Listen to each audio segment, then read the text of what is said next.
Welcome to another edition of Strange New Pod. I'm your captain and host, MC Frodis, alongside the best bridge crew this side of the Kelvinverse. Vice Admiral Eric is here, ready to do some wet work against Section 31. Thank you.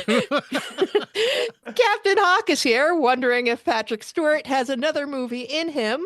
He does, but it might just be Avengers Doomsday. And our special guest, our friend and yours, Gene Kang, is at the ready whenever they finally announce a Lower Decks movie. Yeah. You mean during this podcast? Oh, if I have the authority and a lot of money. Yeah, so, you know what? Make Gene a billionaire. Yeah. So this week, we've had a lot of news this year when it comes to Trek in the movies. We have Paramount Skydance making an official announcement about the fate of Kelvin 4. At the beginning of the year, we had our first new Trek film project in years. So we're going to break down everything in regards to what is ahead for the Trek Movieverse.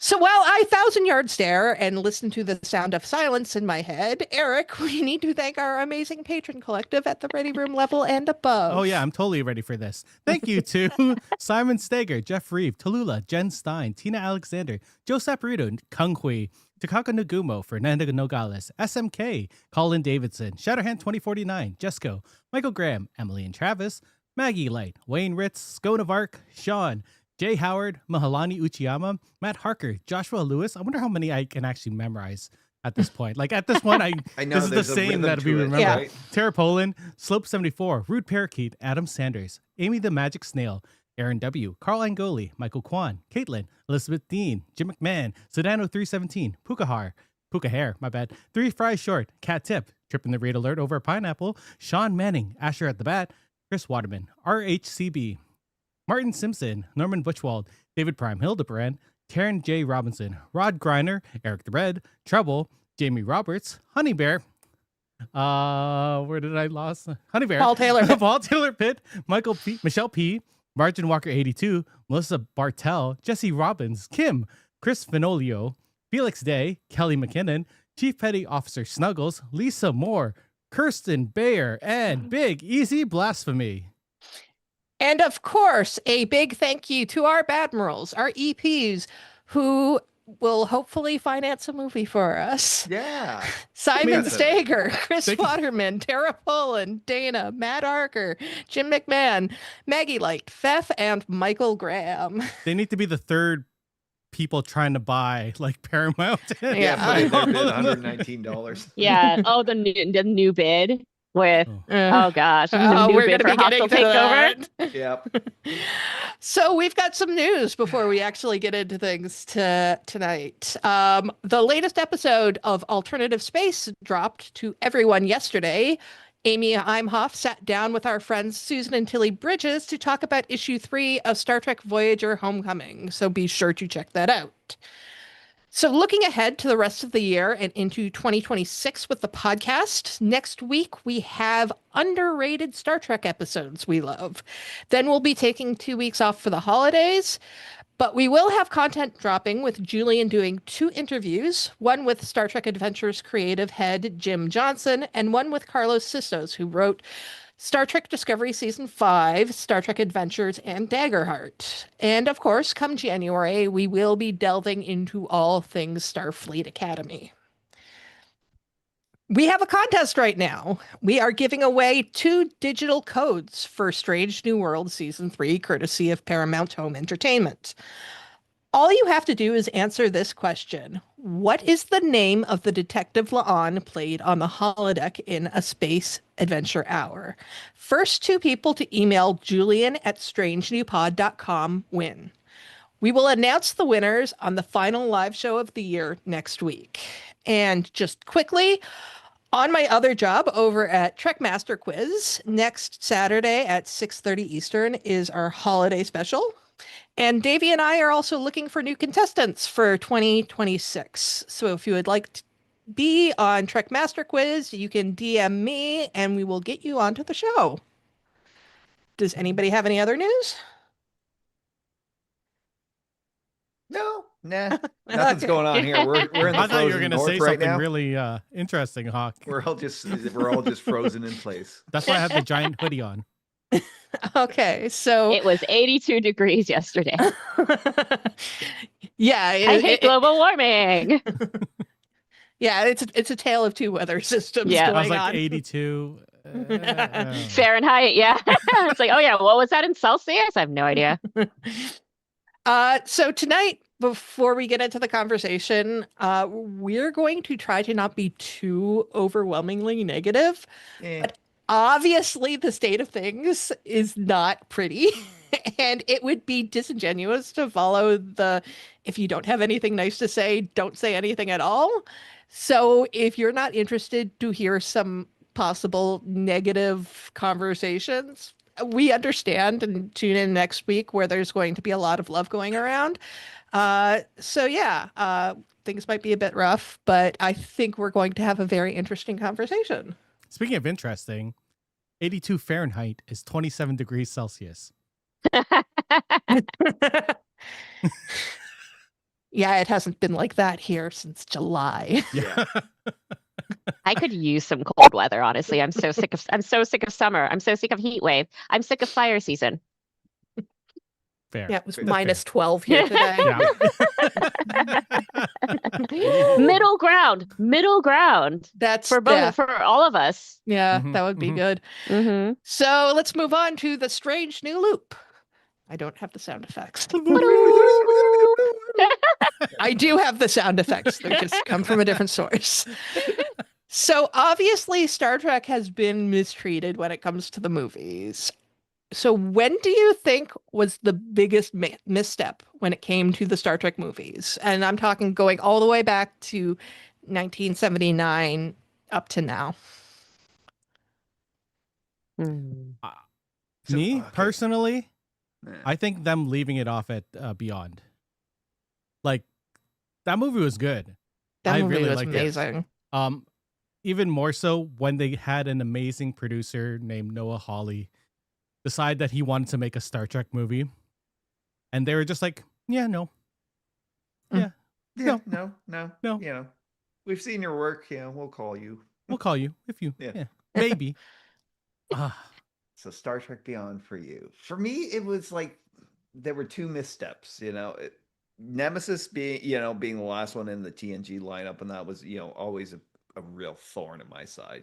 Leaving it off like that, and then basically not having another movie for what was it, 8 years?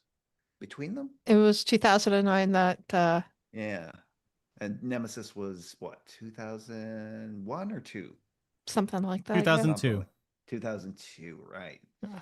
So that was, but always the biggest misstep for me will be Into Darkness, because it just killed the momentum behind, the Star Trek from, 2009, and never recovered from that. Even with how good like Beyond was, just it couldn't find its footing or the audience. And for me, it will always be the biggest misstep. I think during their marketing, when they were so adamant on saying that Benedict Cumberbatch wasn't Khan, like it wasn't just a little thing; it was in every single interview, just the whole time. And then by the time the movie came out, everyone was like, Maybe they shouldn't Yeah. have made him Khan. I agree.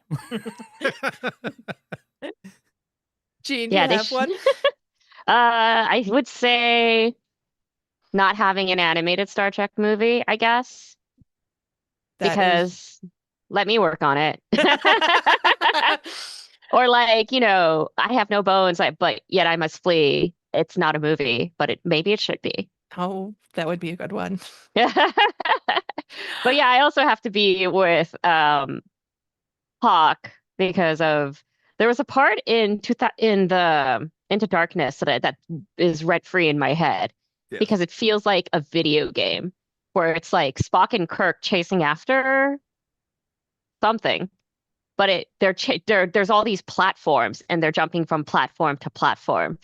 And it makes no sense why they're jumping from platform to platform, like Mario Brothersing themselves through this film. And I sat there and I'm like, what does this purpose do these platforms serve? Why are we in a video game all of a sudden? Yeah, why is And platforming a thing that's associated with Star Trek? Yeah. I don't remember that. I remember it so clearly because I was just like, this is really random and it's an odd choice.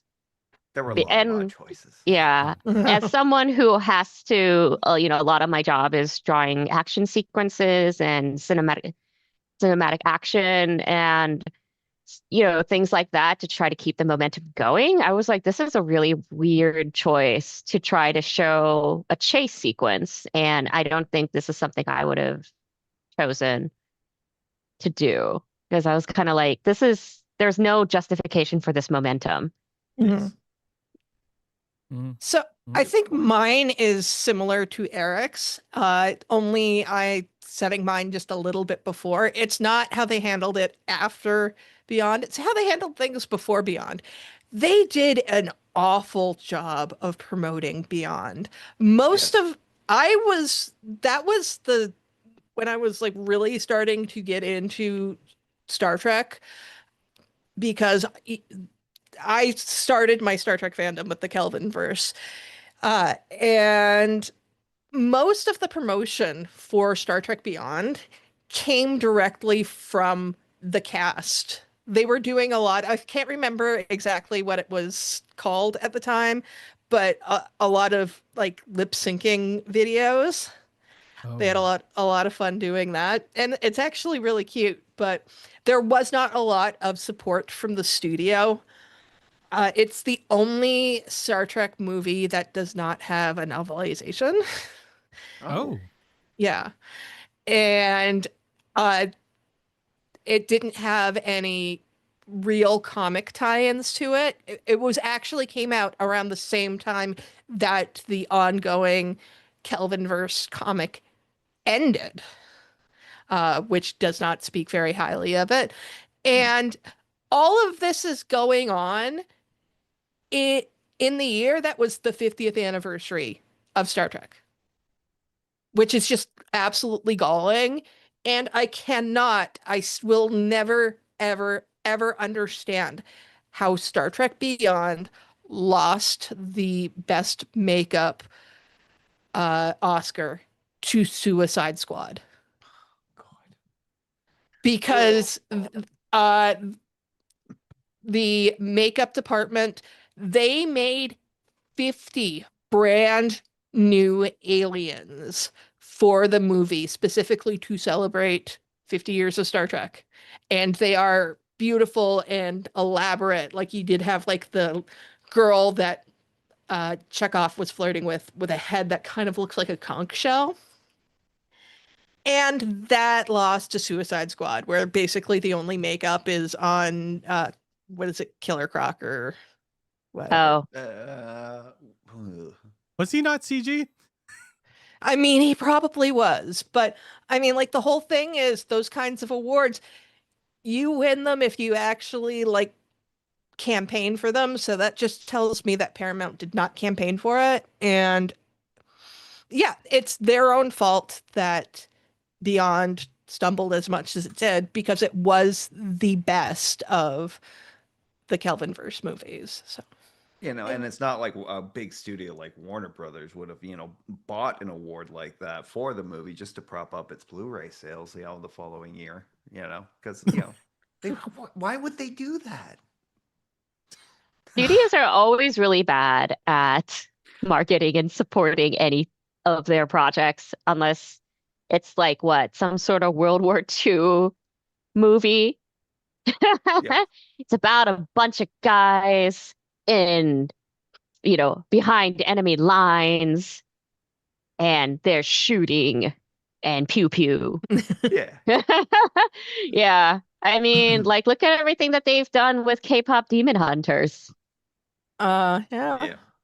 No one thought it was going to be a hit, except me. Yeah. I always knew. But yeah, now they're like all scrambling to be like, oh, we have to make calls for Christmas and merchandise. It's all stuff that's all pre-order. And now you're only starting to see it in the stores after in the winter, after the summer of the movie coming out, instead of the merchandise coming out along with the release of the movie in the summer.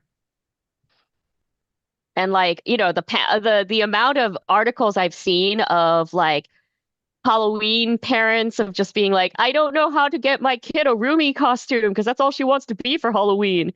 And so it's like women unearthing crafting supplies that they've never used, trying to hot glue together a costume. And I mean, I have to throw myself in there because I sewed a Zoe costume for my niece. And like, I sent it to my friend who directed the movie, and I'm just like, Maggie, look what you've done to the rest of us.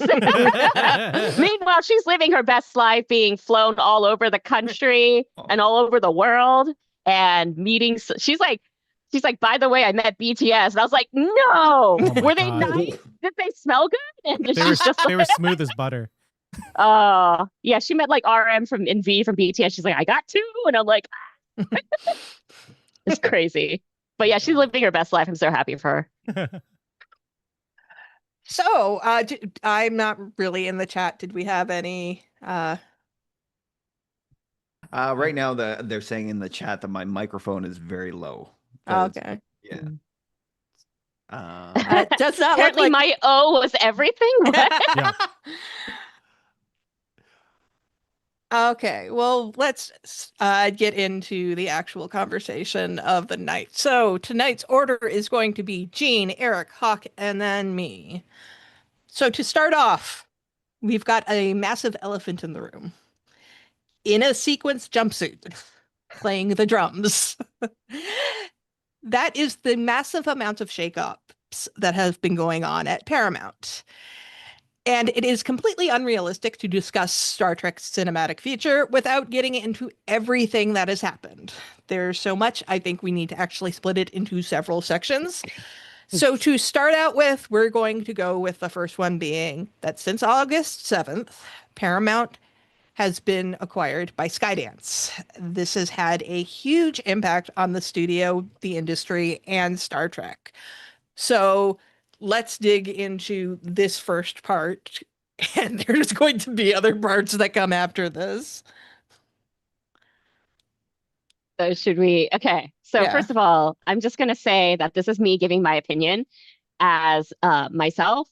Yeah, I am someone who has worked in the entertainment industry for quite a while. I am a member of an entertainment union, the Animation Guild Local 839, which is under the parent union of IATSE, which is also made up of various other crafts for TV, film, and theater. And I wanted to, and so when I heard that this was the discussion you guys were going to have, I was like, oh, I actually really want to talk about this because I want to share the feelings and the sentiments and the experiences going on from what I've been seeing from my former coworkers, from my friends. And, like if we're doing a good job, our work is invisible. And it should be. It means you have completely immersed in the world and in the story that we're all collectively telling. But at the same time, I don't want to, I want to make sure that people know that this is the labor of so many people and how these mergers are going to affect all of our livelihoods and our ability to support ourselves doing the work that we love doing, being able to tell stories. And like none of this benefits us as workers, and it's really going to be detrimental when all the companies merge into one para-merger conglomerate corporation with no competition and no variety of programming and storytelling. So that's why I asked to come. Wow. I don't even know where to go off of that.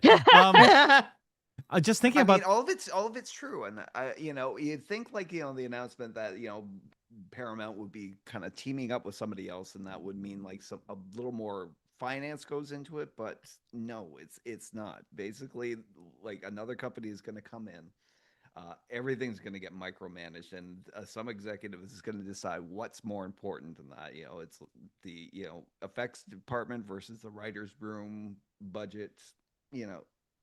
I don't see it as being a good thing. And yeah, eventually we are going to get to the point where it's all just going to merge into one company, and that, which is very scary, especially in these times. And that whenever ideology and that behind like any creative work is being massively called into question, and that by the authorities that be. Yeah, can I hop on that real quick? Mm-hmm. Oh yeah. Yeah, so there's a Business Insider article, and this is where, I hate to bring people down by involving politics, but as someone whose existence is considered political, this be the way it be. Like, entertainment is political, art is political, and we are an extension of soft power and hard power. And that can be mobilized in different ways. And so clearly it's one of the reasons why that there's a current hostile takeover attempt happening with Warner Brothers from Paramount with the Ellisons. And now Ellisons have not just brought in private equity to be part of increasing the debt of Warner Brothers to try to buy it. They've brought in their cronies from the current administration that involve Jared Kushner, that involve their contacts in Saudi Arabia, Qatar, Abu Dhabi. And these are all like, it's all really suspicious. It's all really kind of shady. It's definitely not about the art form. It's not about the story. It's about becoming some sort of cartoon movie moguls like that they believe Howard Hughes and those, cigar smoking, movie moguls in the 1950s or whatever, that there's this image in their head of control that they're seeking. And they're going whatever to try to achieve this. And it's not so like with the Netflix acquisition, it's not great. Like either way, Netflix and Warner Brothers merging into a corporation is not great either. At the same time, like Netflix was only going to be acquiring the film and television aspect of Warner Brothers. The Ellisons are trying to get Warner Brothers Discovery as a whole that includes CNN. And so news, news, sports, not just TV, film, not just Harry Potter, but it's definitely being a way to communicate information to the masses as a reliable source of information. That's something that they're trying to get and control for, shady purposes. And when you see you said Kushner and a bunch of Saudi Arabian like Mhm. interest in purchasing this company. And you already know they're going to try and, you know, dictate what's shown, right? Mhm. That's why the CNN purchase they want that to happen. But like we already hear on the internet, like all the people that are saying the messaging of certain movies, certain things, like the amount of times you hear DEI in the American news is ridiculous, and like the wokeism of what's written. Mm. But when you start putting that into art, and you start like when the higher ups are more interested in what the investors are their messaging, what they want that out as, instead of, you know, what the writers and the artists want to put out there. Like that's what worries about like this type of acquisition. Yeah, Yeah. I was actually trying to find the quote because I always like to actually have like the proper, this is what was actually said. But unfortunately, David Ellison is in the news a lot right now, so it's very hard to find exactly when he said a specific thing. But he did, uh, before we getting into all of what's going on right now, when it was just Skydance had bought Paramount, that he wanted to gear more movies towards men, towards, you know, being manly. And it's like, well, did that ever like go away? And it's such a dog whistle when it's like, yeah, we have to get back to movies for men. Uh, Last I checked, every movie still has yeah, Yes. a yeah, man. I yeah. mean, like who really wanted another Rush Hour movie? Like I wasn't no asking one. for one. I don't think I've even seen I the don't first think three. anyone So wanted it. Like I Is can Jackie Chan okay? he's so old. That's gonna no, kill don't him. I know. I cannot Please. believe that, like, within a week of Calvin 4 being completely canceled, they announced Rush Hour 4. Like that hurts my soul. Like it was bad enough that Calvin 4 was like the dreams were crushed completely, but to have it be for Calvin 4 because a very specific person asked for it. But in regards to Star Trek and that all that work that went into like the seasons of Discovery and like them trying to expand like basically people's and actors involvement in that from I'll just say alternative like lifestyles and that they did such a great job bringing in non-binary characters, trans characters, opening that up to actors, writers, uh, everybody behind the scenes who are basically, probably more invested in like the actual love of the franchise than the white guys in the studio. Um, and now it seems like that is very much in danger of being erased from Star Trek going forward. Yeah. Obviously helped along for a lot of years by social media. And people just like, just trashing everything that they tried to do. Uh, at the same time as like even if they did shift over to like something that they thought appealed to that segment of the Star Trek franchise, and that are those people even really interested in seeing it? Will they support it? No, they won't.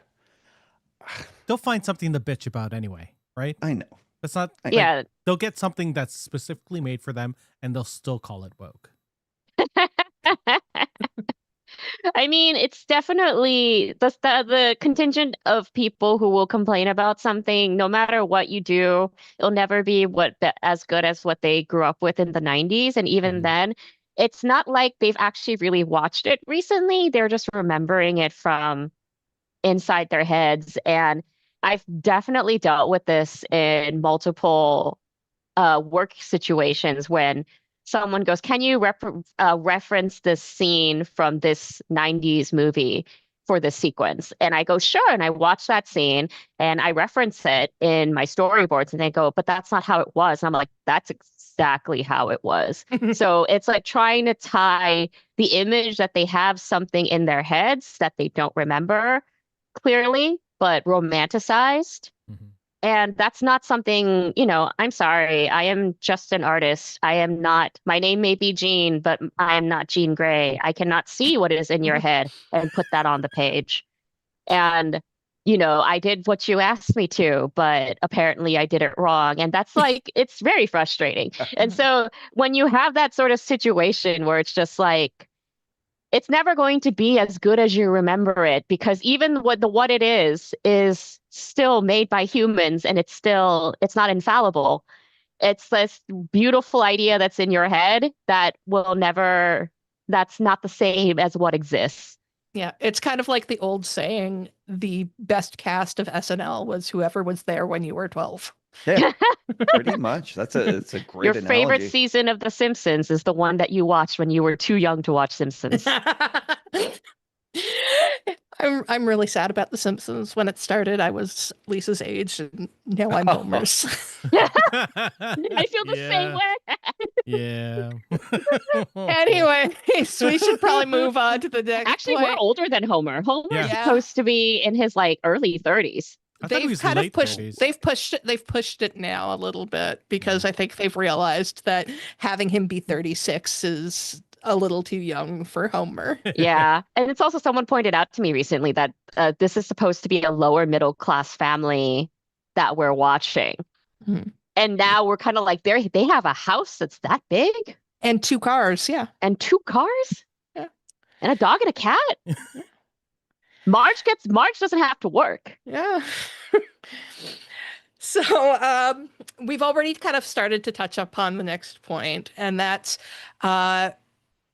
this has a major chance of impacting Trek, and that's how Skydance is barely settled from acquiring Paramount, and they are trying to now do this acquisition, this hostile takeover of Warner Brothers, because if you guys haven't been following the news, Warner Brothers has been trying to make a deal to be sold, and they had actually made a deal with Netflix, and it was all kind of signed, sealed, and delivered, but Paramount Skydance has been like, no, wait a second, we want it.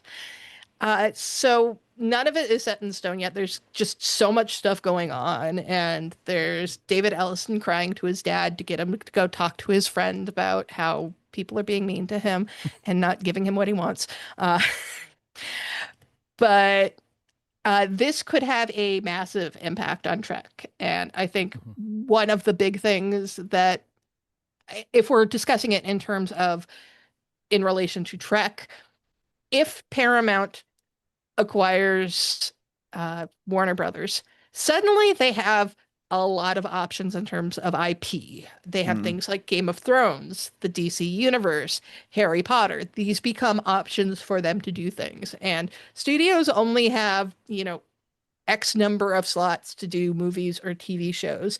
And as we mentioned before, the deal that Paramount wants to make is including the entire news arm of Warner Brothers.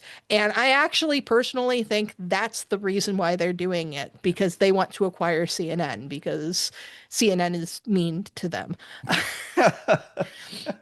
So, yeah, just talk about like in a world where Paramount has been able to acquire Warner Brothers and suddenly has access to this huge library of IP, where does Trek fall in that? So, this is like the worst, like, it's like Captain Planet, but they, when their powers combine, they form Captain Capitalism.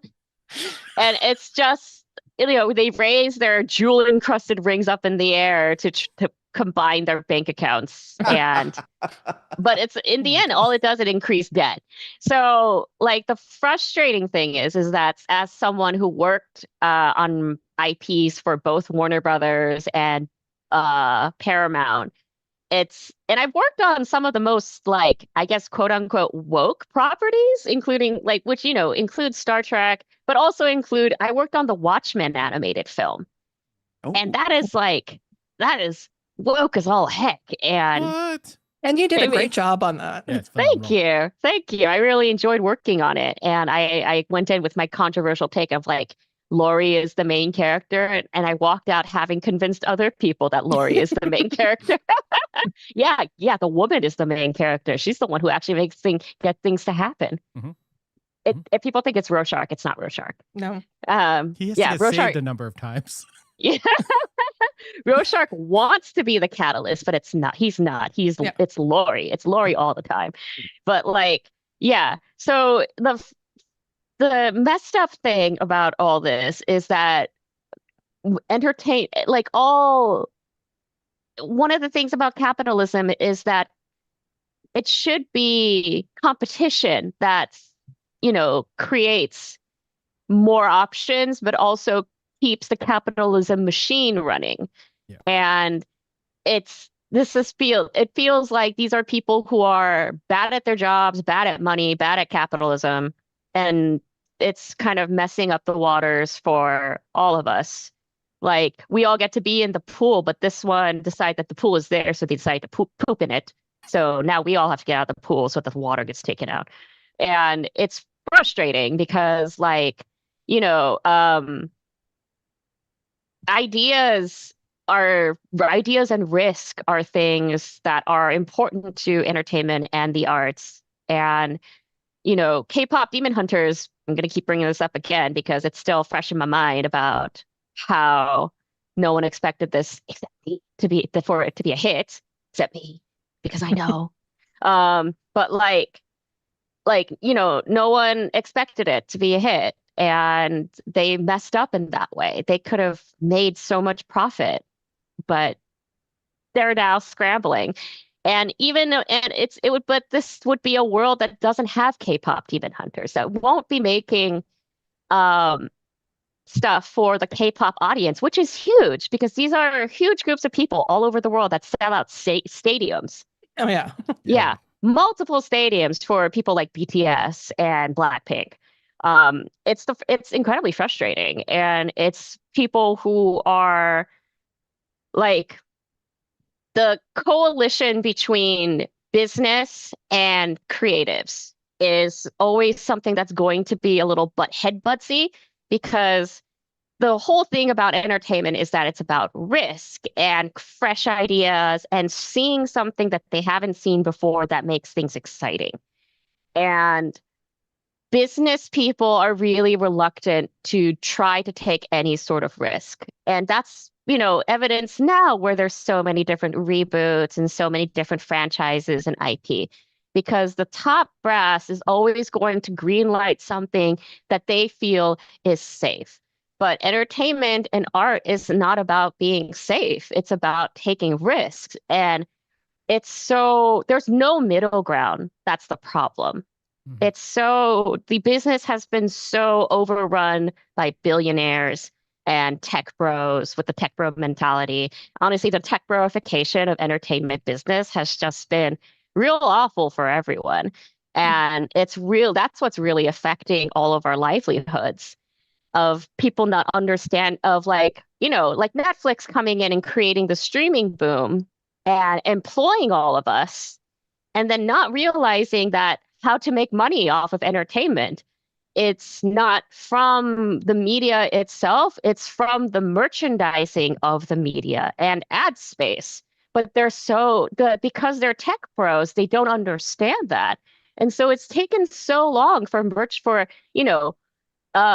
successful TV shows and entertainment ways of, like media from Netflix to have any sort of merchandising. They should have Bridgerton, I feel like, is also a really good example of like, there should be like Bridgerton stuff in Target, or like Bridgerton themed bath bombs at Bath and Body Works. And Japan is incredibly good at this. And it's the shift of how people consume media has changed, and people don't watch 6 p.m. Star Trek the same way anymore and then talk about it at the water cooler the next day. For one thing, a lot of us don't have jobs, so there's no place to go in to have a water cooler moment. But like, it's also just like, people are really thinking about what they want to do with American media is entrenched in the 60s and 70s and 80s of just everyone watches the same thing.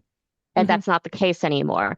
The way Japan does it is actually a lot, Japan being a microeconomy, is actually a lot more accurate to what things are today, because even like the weirdest anime in Japan gets franchiseification, gets a level of merchandising and limited edition merchandising, so things grow in value, and as well as like partnerships with other companies like Super Groupies, which is a merchandising company. So like you think about a show like Evangelion, which is, if you're a 90s kid and you watched Evangelion in the 90s, it's a mind trip. But guess what? Super Groupies made Evangelion high heels for women and perfume and cute, lacy, frilly Evangelion themed outfits. Things like that. Like one of the weirdest stories I've seen in Japan is Hetalia, which is the personification of countries going through World War II. And the countries being all kind of hot guys brought in a lot of women because, BL. And it's like, there's so much merchandise you could have gotten for Hetalia. And it's just even like you make a little model of the character, or you put the character's face on a sticker, and that's merchandise. And it's like, this is money. These are all limited edition things that will grow in value, and at some point it will end. And it's so just like, but like with America, they're so not able to let go of like, but we have to keep milking this cow, even though this cow's udders are withered and dried and there's no more milk. We just gotta keep beating it over and over, because this is how franchises work in America. Like, how old are the actors who play The Simpsons right now? Mr. Burns actually sounds as decrepit as his age is always kind of intended to. Yeah. I mean, if we look at Paramount, they've always been bad at merchandising for Star Trek in general. Like the 2009 movie had hardly any toys, had hardly any movie props. That's the movie that should have sold like phasers. Like they had one phaser. They should have sold tricorders. They should have sold like not replicators, but others props. I want a replicator. I want a replicator too. And in terms of the movie merchandise, 2009 has a lot. Into Darkness and Beyond did not really have anything, but I think like the only thing Beyond had is they had Funko Pops, because everything had Funko Pops. Yep. And then everything has Funko Pops. Disco had a couple like action figures. Prodigy had that one like line of action figures that didn't even come out here in Canada. I don't think Strange New Worlds has gotten anything. Have they? Believe Strange New Worlds does have a couple of things, but it's like the really high end stuff. Like what is it? The X06? Yeah. I meant toys for like regular people. Toys. Yeah, no. Yeah. Do you remember the first piece of Lower Decks merchandise that existed? Was it the Moopy that MC did? No, it's the Tom Paris plate. Oh, right. Really? That's so weird. I mean, aside from the t-shirts Titmouse made, the only piece of merchandise I remember is the Tom Paris plate, and that's it. That's ridiculous. Yeah. And for a while, that was the only thing. It was only until we got canceled that we started seeing merchandise come out. Why are there no toys for that? Like Lower Decks is like made for toys. It's give me a Cerritos. The entire franchise, it's a franchise about space exploration and starships, and somehow they can't find a creative way to market that to not just adults. I know they do like models of starships for adults and that. How do they not find a way to get kids in that? Because the important thing about Star Trek is you want those new generations and that of kids growing up with it and watching it. How do you screw that up? How much I wanted the Enterprise D bridge in the 90s with like I have that. Oh my god, I'm so jealous. Like, I still have it too. But like my kids watch Star Trek with me, and they're like, well, they can't play with anything because there's nothing to play with, and they would. I know they have little people, I guess, of the Enterprise, but it's the Enterprise D. That's not their Star Trek. Yeah. So they don't care.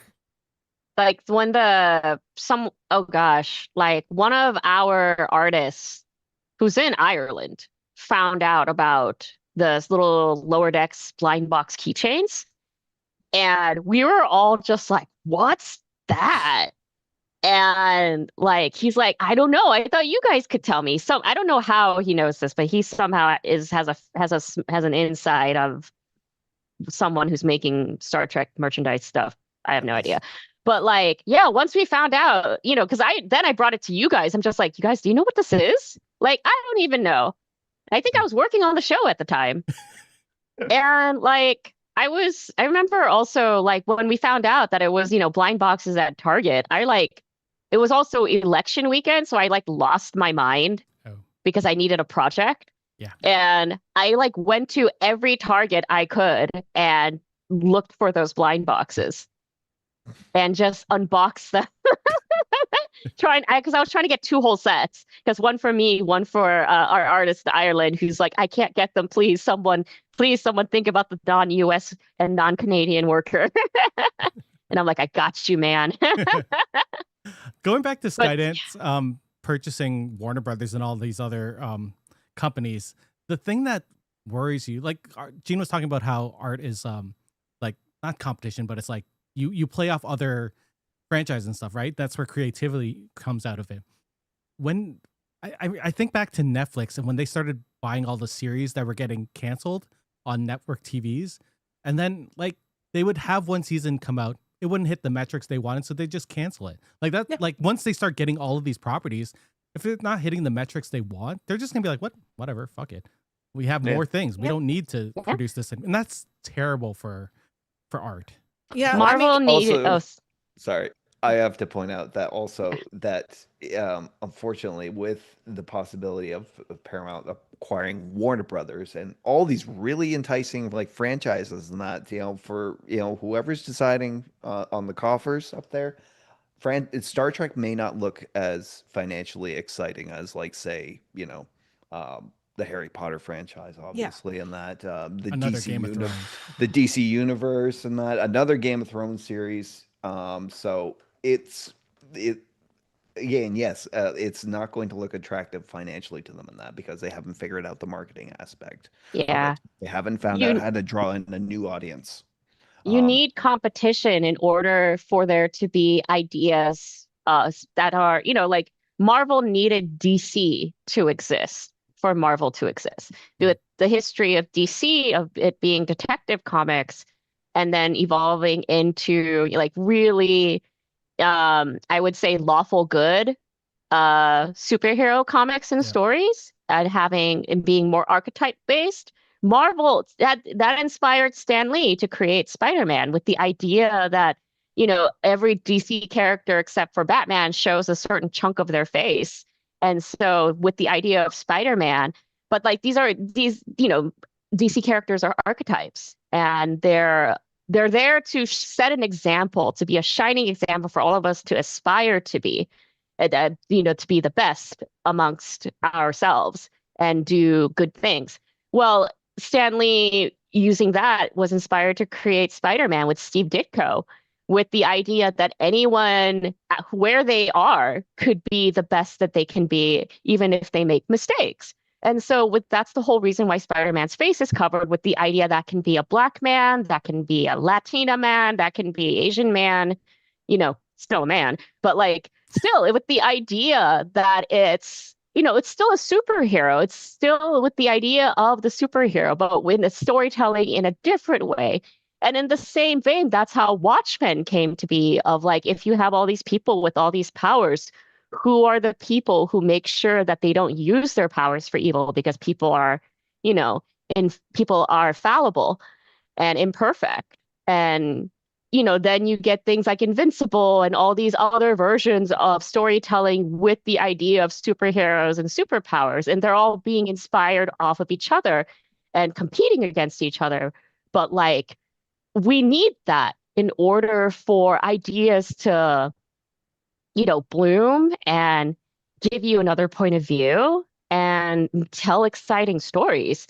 But like if you have only one corporation and, you know, we are only going to make DC comics and movies. These are the only kind of movies we are going to make. So then you don't get, subversive ideas like Watchmen. You don't get everyman superheroes like Spider-Man. You don't get fresh ideas like that's using the trope of superheroes and superpowers. You don't get any of that, but you miss the experimentation. You miss the different facet. That's the truth of it. It boils down to the idea that the story is this and only this, and because this is what we've built our market on. Yeah, absolutely. And yeah, as Hawk said, if all of a sudden Paramount has Game of Thrones, DC Universe, Harry Potter, if you're comparing that against Star Trek has always been a large fish in a tiny pond. It has never been able to break out of that cult kind of mentality, probably because of like the whole get a life Trekkies stereotype. That has never actually gone away. I mean, we all know that it is not true, but in the general population, it is always been there. So Star Trek still hasn't quite gotten cool yet. And meanwhile, something like Game of Thrones, very much that was making fantasy cool for everybody. And DC, that is just ubiquitous, and Harry Potter is unfortunately popular with everybody. Yeah. Cry. Yeah. So yeah, and I mean, like, if you do only have, I think, what, 12, 13 movies a year that they come out with. In that case, it's not looking too good for Trek. I think it's also like the thing about Trek is that it's not considered flashy. And having had a conversation with an executive recently, science fiction is apparently one of the least popular genres at the moment. And it's like anything, especially for like a general audience, a science fiction film or TV show in general won't be greenlit because of the presumption that it's so removed from the now. And so like an idea that is science fiction has to have some sort of grounded modern base for it, which is frustrating because it's like, well, people can watch fantasy and still be like, Game of Thrones is high fantasy, but it has the groundedness of being a political story, which is the attraction, and it has I think. boobs. And it has boobs. And also, there was that whole time, how there was, the Tudors that came, and it was like, history's not interesting unless it's sexy. Yeah. And, that had boobs. And it's like, it feels like you need some sort of catch for people to be attracted to the concept, which honestly, I applaud Starfleet Academy for doing that, because I know we were all making fun of the poster. I think the poster's great. The One Tree Hill poster. Yeah. Which I'm like, you know what? It's so cute. I mean, it has some weird Photoshop in it. Yeah. It's not AI. I'm pretty sure it does look like some weird Photoshop that they've done to it. But like, releasing that poster and then releasing the clip that they did, I thought was a great idea, because it's like the poster is going to attract people who are interested in more romance and relationship-based storytelling, and having that be an important part of Starfleet Academy, but also emphasizing that this is still Star Trek. So it's like romance, but in space, and that's that I think that's going to be really attractive to people if they're able to market it properly. It's funny because I sometimes go on the Star Trek Reddit, which is a bad idea in general. But when they released the poster, like, it was just all oh my God, it's 90210. It's 90210. And like people were just shitting on it the whole time. And then the clip came out just like a day or two later. And everyone was like, I'm so confused because the poster was like this. And Paul Giamatti's so good. I haven't seen the clip because I don't watch teasers. But Clearly, nobody is clever, because if they were, they would have said Deep Space 90210. oh yeah. Damn it. It was right there. Wait, someone Yeah. needs to push the button. Yeah. Yeah. Someone Paramount, needs Picard. hire Are MC. you fucking kidding me? Come on. Also, I was joking that no one got mad that we did our own version on Lower It Decks. did, yeah. It was Yeah. It was in the elevator, elevator. yeah. Yeah. And yeah, everyone lying on the floor in the elevator because they were trapped during the caves episode. It was super cute. I loved it. Yeah. Wait, I think you called it the cuddle puddle, MC. Yes, Aw. I did. It's like, yeah, and then I'm like Tendy having to pee in the corner. But I'm like, look, we also did it. Mhm. So Once again, Star Trek copies what we did. yeah. Mhm. Yeah. Because we did it first. Damn straight. So this is another thing that we've been kind of touching on a little bit, and that's the big issue with doing anything Star Trek these days. It kind of has to do with the box office track record. Trek has never gained huge blockbuster numbers. If you look at them, which I have, the Kelvin movies were respectable. The only thing is they came up in an era where respectable was not enough, because the biggest Trek hit ever was Into Darkness, and it made about $500 million. In like the same year, you had Marvel movies hitting $1 billion. So in this day and age, is doing $500 million enough? And I'll just go on to the next point as well. But after Star Trek Beyond, Chris Pine said, and this is something that I super duper agree with, and basically every time I've talked about Kelvin 4, I've brought up this point. It's that Chris Pine thought that Star Trek needed to step back on their budgets. If you look at the budgets of Star Trek movies, they're really freaking big. Like, you did have Star Trek '09 making $400 million, but they spent $150 million making the thing. And Star Trek has never been that, something that you can really put like the blockbuster dollars into. And it's never been something that's been really required. They've been trying to turn it into an action franchise, which it is not. Because like the best episodes are things like Journey to Babel, Measure of a Man, and all of this stuff that like take place in like one freaking room on a starship. But instead you get, people driving around in dune buggies and people driving around on motorcycles and all this different kind of stuff that just makes for a big spectacle when a spectacle isn't called for. So basically with all of this, it's Star Trek need to step back. Can they step back? Because there really has been a death of the mid-tier movie. I mean, going back to what I was saying about Japan being the microeconomy, and with streaming, it's incredibly profitable to focus on fandom-based entertainment, especially now of all times. Like Critical Role and D&D becoming a big thing. It's not going like D&D, I don't think made huge box office blockbuster numbers like a Marvel movie, but it still made pretty good numbers and people like it. And so like, and for an anime fandom, was a small thing for a while, and now it's become more mainstream. But like overall, I think we need to focus more on franchises becoming smaller in general.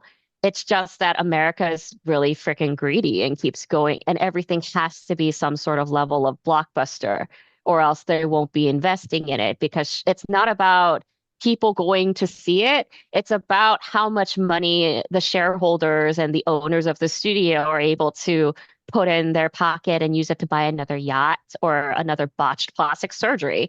another BBB, BBL. And so it's just one of those frustrating things where like the current way that we're marketing and making movies is outdated.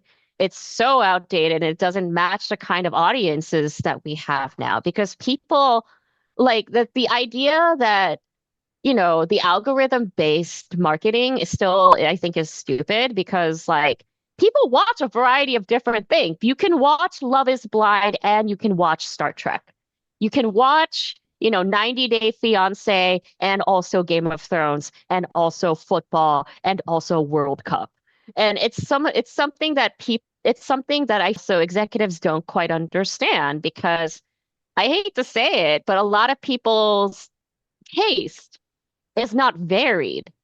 They're here for the plain popcorn and a glass of tepid water, and that's the highlight of their evening. It's like they're not interested in the variety, that they're stuck in a safety net. And that's also so like Star Trek being a franchise that historically has always had a small focused dedicated fan base is why it's survived for so long. And people trying to into an action base because it's like, it feels like the most simplistic thought of science fiction equals pew pew. And it's so basic when the exciting thing about Star Trek is life in the future when you have everything you need materially. So what are the stories then? It's still stories about trying to be the best person you are and trying to build your family and trying to live a life while trying to bridge differences. And it's not, and you don't have things like money or like financial inadequacies to worry about.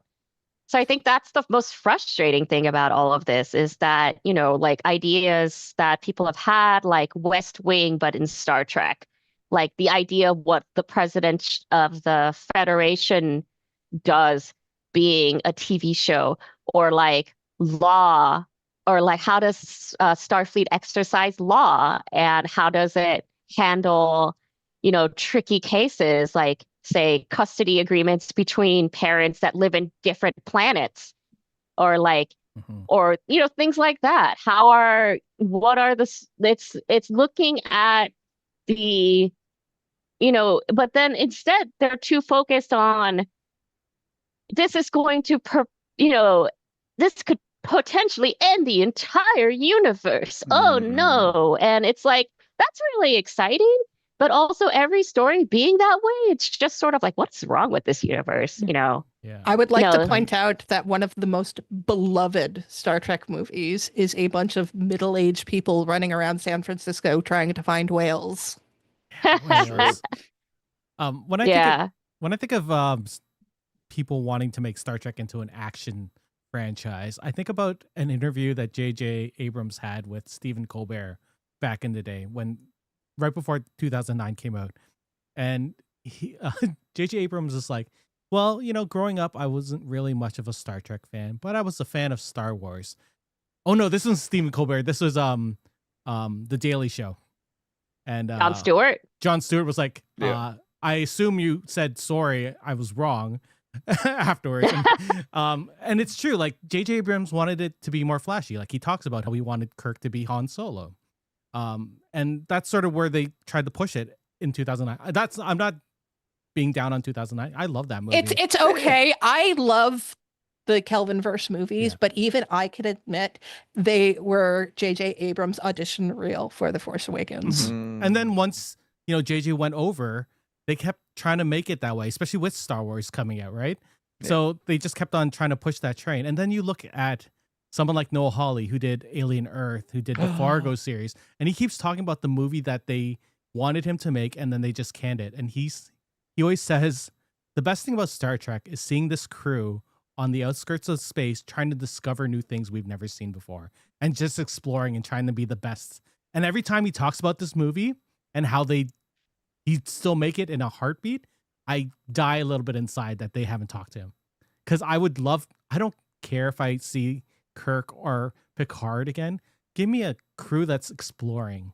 Like there's a scene at the beginning of Ilio with Captain Janeway talking about space, and my 7-year-old girl, we saw it, and her eyes were like wide open, and she was like, I need to learn more. We're getting a telescope for her, right? We're doing all of these things first because she's now interested in engineering, in space. I'm like, this is stuff that wouldn't have happened if someone didn't send that love letter to space, which is what we got as kids when Star Trek was about exploration, right?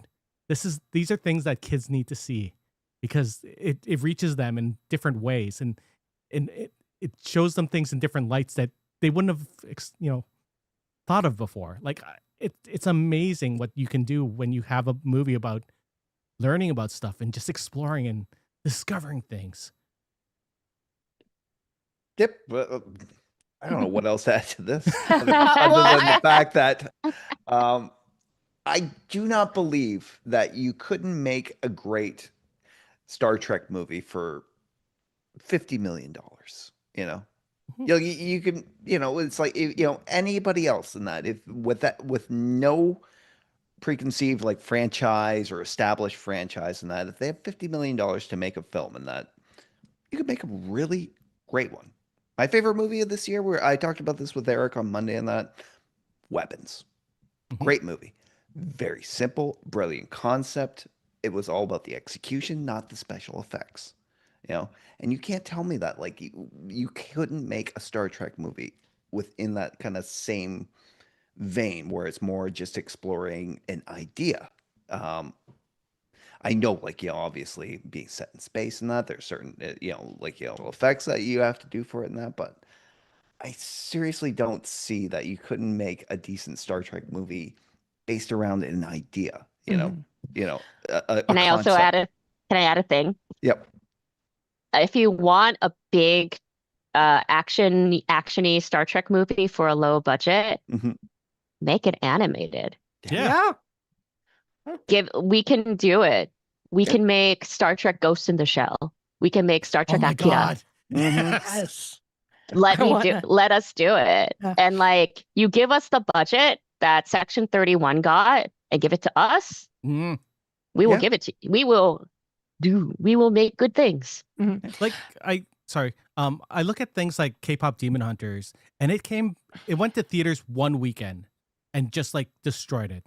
Like, you could have a movie set in Strange New Worlds and just have it out for a weekend, right? And it would destroy, because all the Star Trek fans would probably go out and see it. Things like that, event things like that would be amazing. Also, one more thing I will add is that, we keep basing it around, everybody keeps basing this around the old metric of box office and that, and we know that cinema is either, changing or, maybe dying. People really have to start taking a closer look at streaming services and the money involved with that, because we never get those projections from them. It's like we know what's the number one streaming thing on Netflix or whatever in that at any given weekend and that, but I don't think they were very honest about how that money is kind of maybe not divided up, but there is money behind there. They don't do anything for free. It's only recently that Netflix released how they gauge success. Yeah. Because we were all, for a long time, and having worked on projects for Netflix, I never worked at Netflix. I worked at DreamWorks that was releasing a TV series for Netflix. And we were told at one point that my show, Spirit, was the highest grossing DreamWorks product at Netflix. And we're just like, wow, one, horse girls be crazy and dedicated. But two, it's also just how would we know if an executive didn't happen to go to a party where a friend was at and happened to tell that friend this. And so my friend repeated it to me. And it's just this information is not out there. It's because people no longer use the Nielsen ratings to gauge popularity because of the landscape of how streaming and entertainment and people watching things has changed.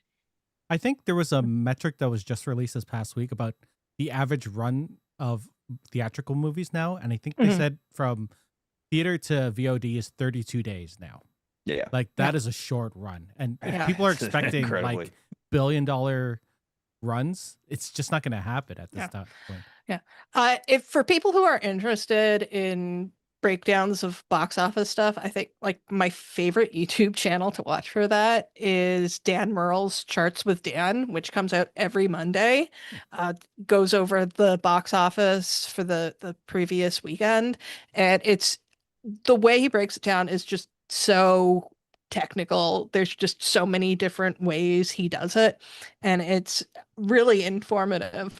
But yeah, I mean, in talking about, Star Trek making this, can Star Trek make money and what is the current landscape in terms of movies? I've just looked up what the previous like 7 or 8 Marvel movies have done, which most people consider pretty much like the most consistent number one at the box office type movie. I think only 2 of like the last 7 or 8 have beat Star Trek numbers. Like most of them are, $500 million because, and they've been considered, huge flops because we're not in that era anymore. There was like this very brief period where you were able to make that money, and then, the pandemic happened and things never recovered from there, and it never will, especially if this deal with Warner Brothers goes the opposite way and all of their stuff goes to Netflix. That's going to absolutely decimate the theaters. Yeah. Oh yeah, everybody's been talking about, it's like I don't want to see Batman 2 on Netflix, I want to see it in a theater. Yeah. I don't want to see Batman unless he kisses Superman. He's kissing Robin first. We know. No, Robin is his son. Superman is his husband. Only one Robin is his son. No, I All mean, of the all of the Robins are their Robins are sons. yeah. Their sons. Superman and Batman are mom and dad, and the Robins are their children. No. Yeah, so we've put this off long enough. Kelvin 4. Yeah. Aw. It's been a long road getting from there to here. And where here is absolutely fucking nowhere. So there's been a lot of contributing factors to why they did not do anything after Beyond. Like we were saying, Trek did not compare monetarily to Star Wars or Marvel. There was also the tragic passing of Anton Yelchin really took the wind out of the sails of the cast, and they couldn't really reach a deal with especially Chris Pine, who was very close to Anton. We also have the studio's obsessive insistence on getting Chris Hemsworth to be in the 4th movie to capitalize on the fame he'd gained since he played George Kirk, and he did not want to be in it. It's like, aren't I dead? Yes. Yeah, I know, right? There have been so many announcements about Kelvin 4 that I lost count. And y'all know me and my obsession with the Kelvin movies. I was really paying attention. So if I can't remember how many there were, yeah, it's real bad. So why were they never able to get the 4th one off the ground? And let's plot a way for me to get custody of the Kelvinverse so I can at least write a series of novels and comic books. I think a big reason is money, for one thing. Having something like an ensemble cast of A-listers, Yeah. who have won Oscars is going, like, with Chris Pine saying that they need to downsize the movie. If anything, the actors' salaries would need to be massively downsized. At the same time, it wouldn't be fair to downsize their salaries because this would be a big tentpole franchise movie. But, a movie budget was never going to be able to afford that kind of salary for all those actors, as well as afford the budget for everything else. So it would look to the workers getting slashed in terms of their pay, and crunch happening for VFX artists, like unhealthy crunches that already happen. but like things like that, as well as crafts underneath our labor union would be massively underpaid. And there's a level of payment that film business and unions, I'm explaining this badly, but like we have a level agreed upon in negotiations usually about how much we should be paid for the amount of labor, and also depending on whether someone is new or journey level. But like, would they be able to match that kind of salary for a huge tentpole movie along with, all those actors? At the same time, like, then they would also need to be able to match that and more for marketing to get people to watch the film. And marketing is often the place that suffers the most as well. And like, if a tree falls in the forest, we don't know if it fell, but like people need to know that this movie was made and needs to be everywhere. So I think but like I said, these billionaires don't like spending money unless it's to promote themselves in some way. It's the most frustrating thing about the entertainment business, is that we're all really passionate about our work and the stuff that we create. It's that the people who hold the authority, they're not passionate about our work. They're not passionate about stories. They're only passionate about preventing their own premature death and lining their pockets. It's the most frustrating thing about it. And if anything, I would love for another Calvin 4 to happen. I have a funny story about Anton. When he was still, before he passed away, he was in Troll Hunters at DreamWorks. He came to visit the animation studio with Steven Yeun. Oh. And like, I didn't see him, but my friend who was working on Troll Hunters at the time, they introduced themselves to the crew. Oh. And my friend totally didn't know who he was. And she was like, "Oh, I thought he was like a new artist that just joined the studio." That's cute. And it was so wholesome. He didn't even introduce himself. Like, "I'm Anton Yelchin. I played this character." He's like, "Hi, I'm Anton. What's your name?" It was just it was very wholesome. Aw. And the funny thing is that Steven Yeun was there because he was playing the bully in Troll Hunter. So the two of them together were going around. But like, he's on Voltron, and Voltron was going on in production at the same time. He's one of the main characters of Voltron. Yeah. So I like let my friends on Voltron know that Steven Yeun was there. And they're like, "Oh, he's going to come see us." Because also he played Avatar Wong. And a lot of them are people who worked on the Avatar series. And also I think they work on the Avatar series now. Ooh. So everyone was kind of waiting for Steven to like come upstairs to say hi to the Voltron crew, and he did it. And so, yeah, and if anything, like, yeah, it's Chekhov not being, I don't think Chekhov should be replaced, if anything. But like with Kelvin 4, like, how would it happen logically in this world? I don't see it, especially with the amount of pay that each person would be, required to get, and the reluctance of money. Mm-hmm. But like at the same time, I feel like the actors wanting to come back, I think, is a big deal. Yeah. And it would just have to be the story that would attract them to it. But clearly they need someone who would be, clearly MC, you're the one who needs to be able to write it, because that would make them excited. You'd be able to think of something that's really cool and fun to do. Well, I think one of the big issues that I've personally had is that they were seriously, obsessively insistent that Chris Hemsworth had to appear in the movie, because he appeared in 2009, which was well before Thor came out. Mm-hmm. So he was not Chris Hemsworth at the time. And so they didn't really, give a shit. It's like, he's George Kirk. He's going to die in the first scene. The first scene is like one of the best openings of movies ever. Talk to Julian about it. He can talk to you for like hours about it. Oh, yeah. It's like the opening to Up. Yes. Yeah. Yes. But yeah, they were like insistent that we're going to bring him back. And they did not care about the story, because it was just about, we want Thor to be in our Star Trek movie. And that's going to push the budget way into the stratosphere because of the money that he's making. And I guarantee you, he's not just making, a flat salary. He's also, going to get on money on the back end or whatever. And all of a sudden, it's just completely not financially viable.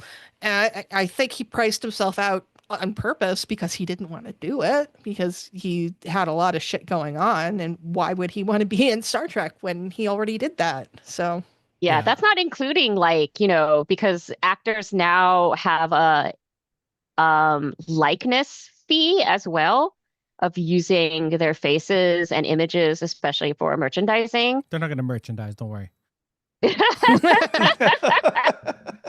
Thing is, they have to if they actually want to make money. Yes. yeah. Yeah.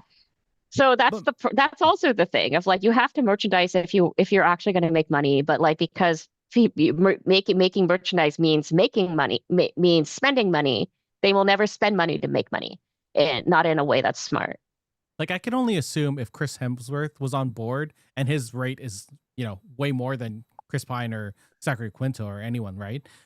They would want their rates to match or at least be closer to that. Yeah. Or Yeah. if they don't do that, and I would hate them to do this, make the rest of the cast go take a back seat, which is another terrible thing to do. Yeah. Yeah, it's terrible to do to Zoe Saldana. Well, no, I mean, like I'm thinking like if they did a Kelvin 4, it's like we're gonna do a movie that is focused on George Kirk and Uhura. Somehow George Kirk and Uhura fall through a wormhole, I mean, and it becomes their journey to get back to their proper times. I I'd know. be in the actually timeline. here for that. on a planet with blue cat people. Yeah. I think I Filmed in would. Toronto. Yes. I mean, they could just put production up here. It would cut costs a bit. Uh-huh. But to like story wise, like Kirk, it would be interesting, I guess. I don't really care about it. But I would love to see, like, there's been so much time that has passed. I would like to see them not all just stuck on the Enterprise. I want to see them move off to stuff. Maybe that's why Chekhov isn't there. It's because he has his own On the ship. Reliant. Yeah, Yeah. like I would Yeah. love that. I would be interested in that at this point in time. What, 9 years later? 10 years later? 10 years later. Suggestion: Star Trek Rush Hour. You Yeah. just get Star Trek, but like a Rush Hour-esque plot, and you take like two of them. Like, say you take Kirk and Spock, and you put them in a Rush Hour type plot. That's But- in space. But Spock can only speak in a different language. I don't know. It'd have to be something. Oh, their slightly universal racist. translator. Their universal translator is broken. Yeah. So Spock can only speak in Vulcan. See, we're so good at this. We would. Yeah. Truly, like the real solution is for them to just give me the Kelvinverse so I can write novels and comics, because at least with the novels you can really get around like the whole like likeness rights, because you only need one for the cover and you don't even really need it for the cover depending on what kind of cover you're doing. Just do a spaceship. Yeah. Yeah. So I don't really have too much to add to this other than, yeah, you're right. It's almost like it's too big to happen at this point now. Yeah.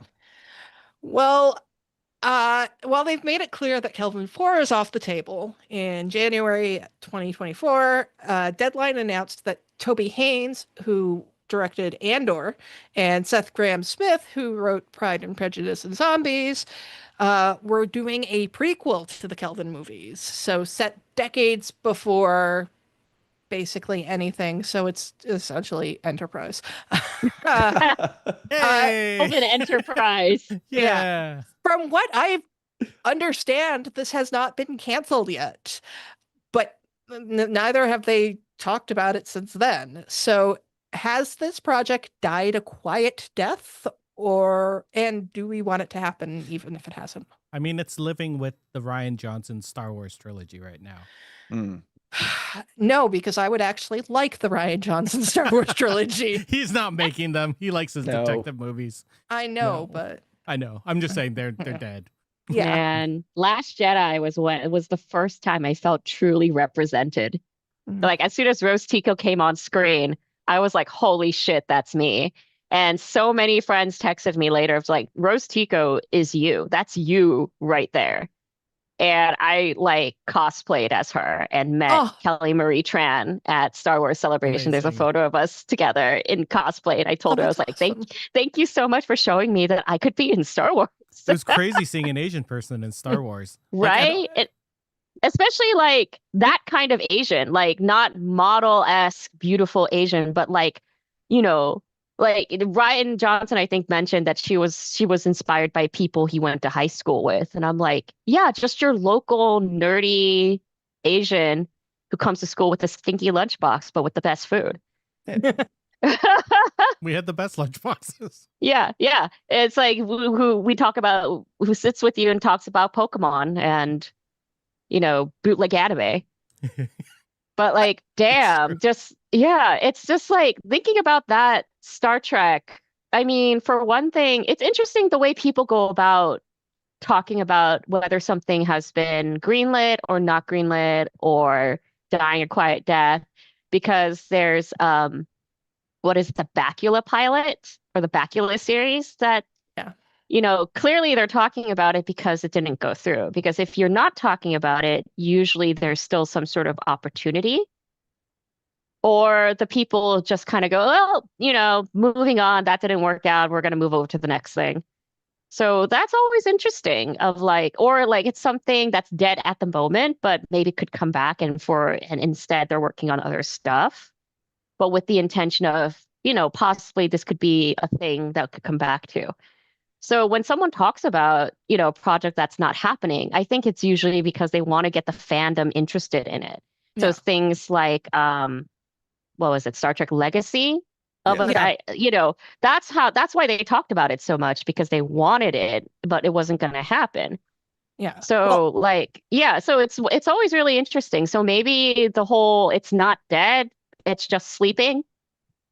Yeah. Well, I mean, especially with Star Trek, we do have the reputation of being able to will things to happen again, because the third season of the original series wouldn't have happened without Michelle Trimble getting mobilizing the fandom in the 60s when doing shit like that was really hard.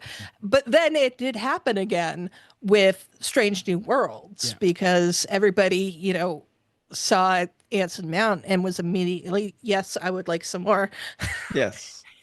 So it has happened before, but also the Strange New Worlds was greenlit at a time when they were just making the Star Trek series left and right, because there was that like one glorious year of Star Trek where I think that like there was only like 5 weeks or something where there was not a new episode of Star Trek. And some of the weeks there were 2 episodes of different shows. I think, we were part of that. That was Yeah. interesting. Yeah, because it was like Discovery, Picard, Lower Decks, Strange New Worlds, and Prodigy. Like all of the series came out in 1 year. And that only happened in 1 year because then, stuff stopped. And that's not going to happen again. I mean, that was really exciting too. Like the fact that Lower Decks got to be part of it, and they had, they sort of let us do our thing and didn't stop us. And it's because we're also not big tentpole Star Trek. We're definitely there just for flavor and for spice. But I think that's, and you mentioned it last time we talked about how there needs to be variety in Star Trek. And there was also a time, wasn't it, where like there's some overlap between DS9 and Voyager. Oh Yeah, I think like 2 years or something. Yeah. So it's like you can't have 2 of the same show, like of the same franchise. You can't have 2 same things. It has to be different in some way. So yeah, it's incredibly strange that we had 4 different Star Trek shows at the same time, but each one was different enough from each other. Who's next? Me next? Yeah. So I guess getting back to the rumors with Toby Haynes and that, I find like I guess it's that old, like in the old song, I heard it through the grapevine. What did they say? Like, believe none of what you see and only half of what you hear. And I find Star Trek posts like, the series that we've been mentioning, and posts like beyond has been largely that, mostly just a lot of rumors. I mean, at one point, they were really flogging this theory that Quentin Tarantino was going to Ugh. come in and direct a Star Trek movie. I And left that out because kind it of was so pathetic. I know, but at the same time, like the rumors spread so much, it felt like it could be a real thing. He even had like an idea for it, and it's like A bad idea. yeah, I know. He really did. Even I got excited because basically like him talking about like what his favorite episode of Star Trek was, yesterday's Enterprise, and like I thought, I don't know, but again, it's rumor and conjecture, and they throw these names out into the air. They throw a series out into the air, and you know, it's like what sticks. I don't know. Like I said, it's most like I said, Star Trek nowadays with these movie rumors and that.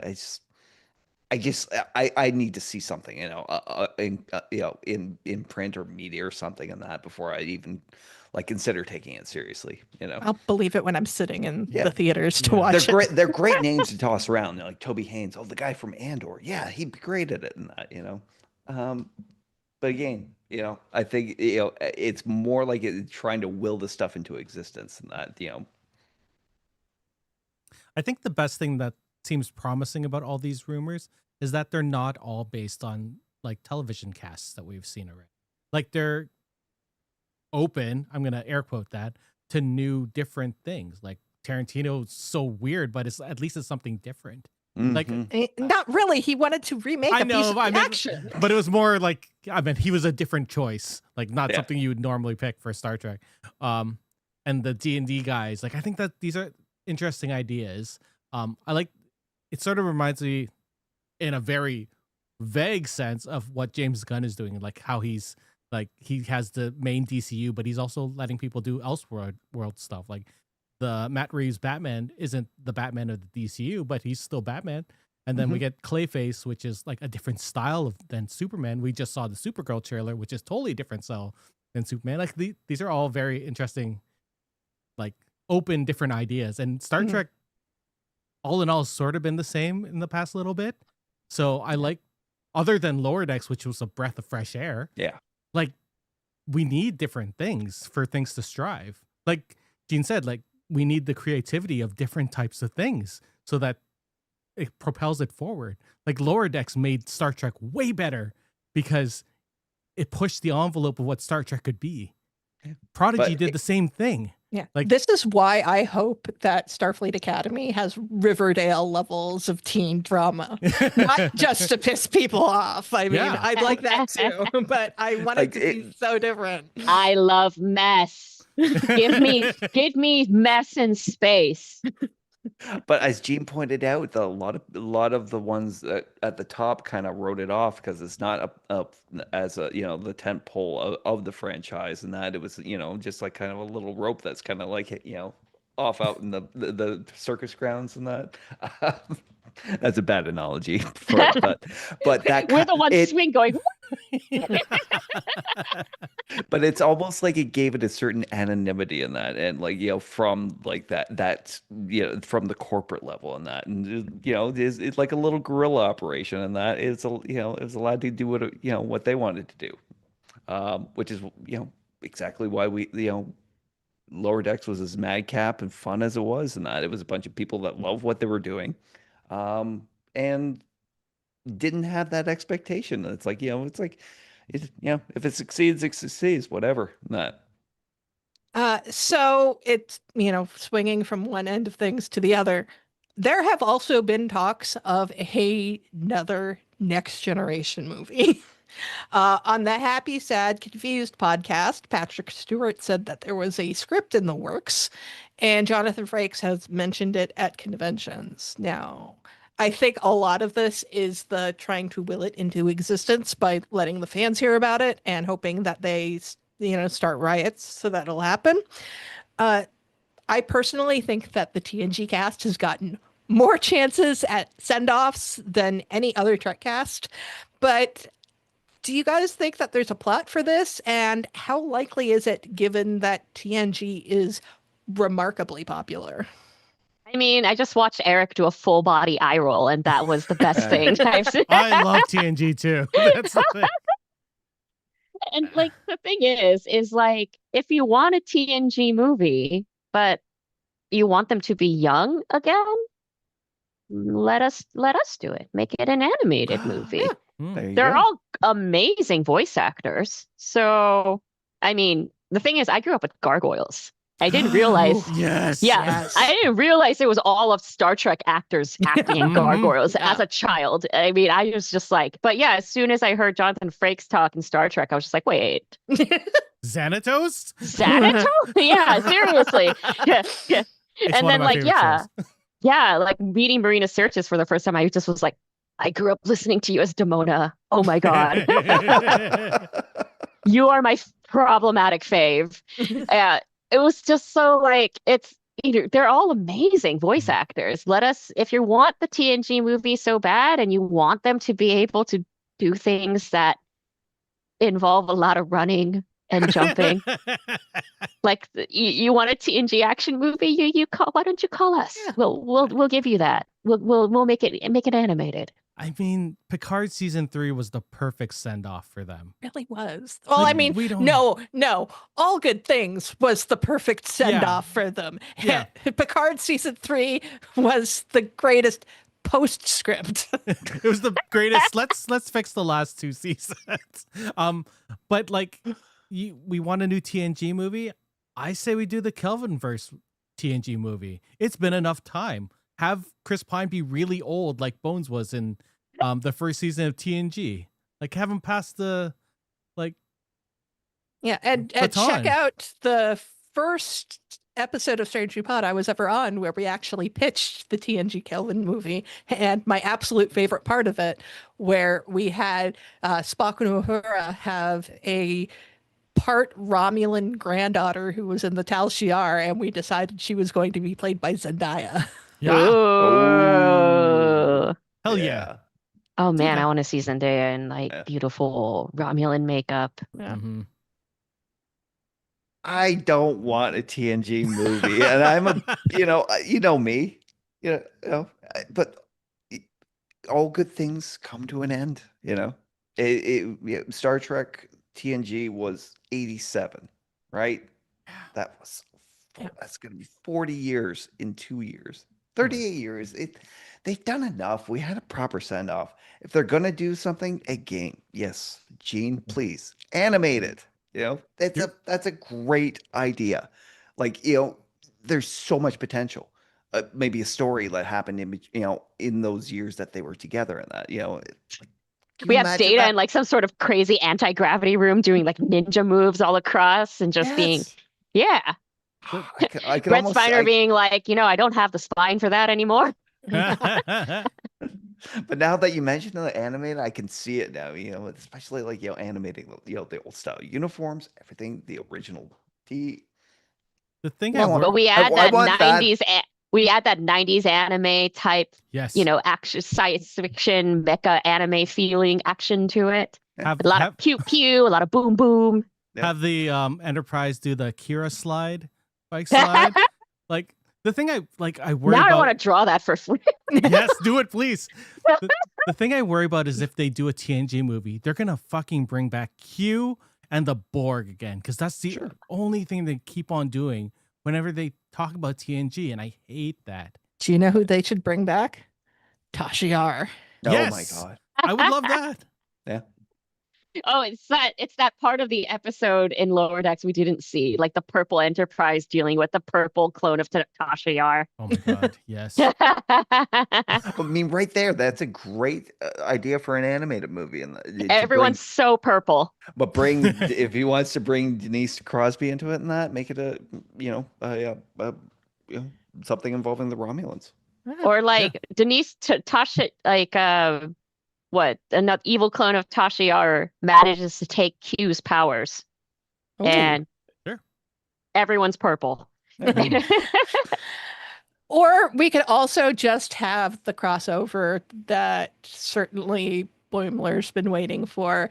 I'm so glad that we have Gene here to talk about this because Lower Decks, the moment it was canceled, people were calling for a movie. Mike McMahon has said that he has ideas. So again, how likely do we think this is? And like, what would you guys like to see?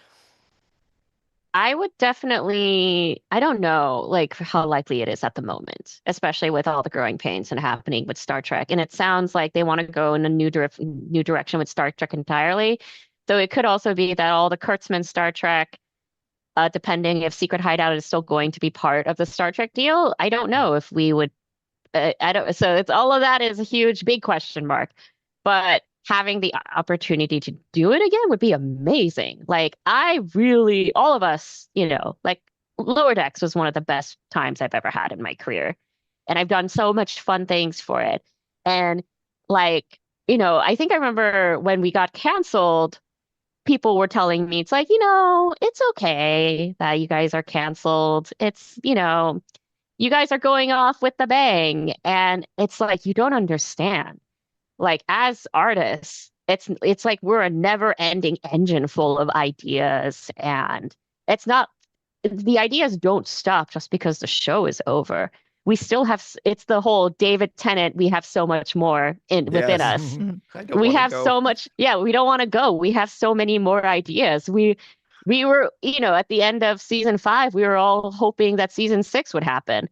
And we were excited what season 6 would be. Because every time we came back, it'd be another fun ride all over again. And it was always a delight working on Lower Decks. And Mike is always so great to work with.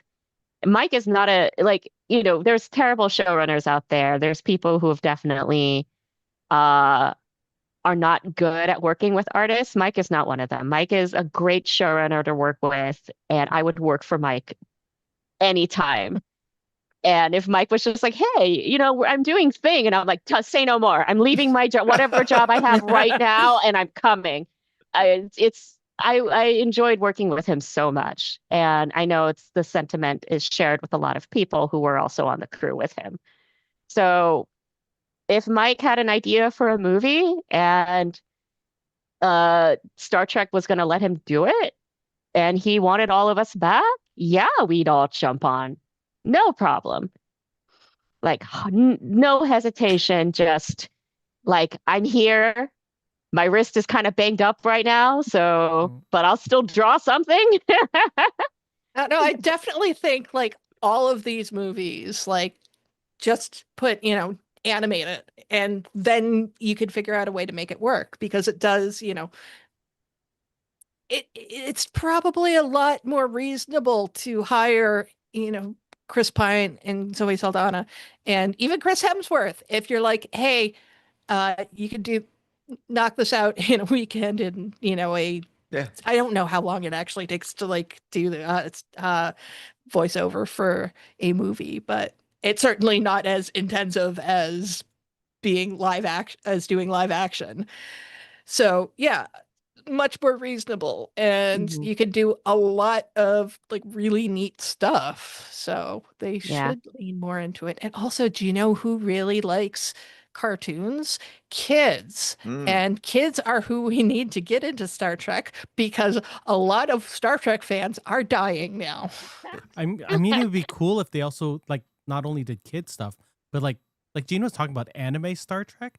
That would kill for teenagers. Yes. Like Castlevania style. Yeah. Yes. Like Vox Machina Castlevania's level budget for animation, but Star Trek. Yeah, I was just looking at our next question about Section 31, and imagine that was like a Ghost in the Shell type anime. Like, oh my God! Let me. Right?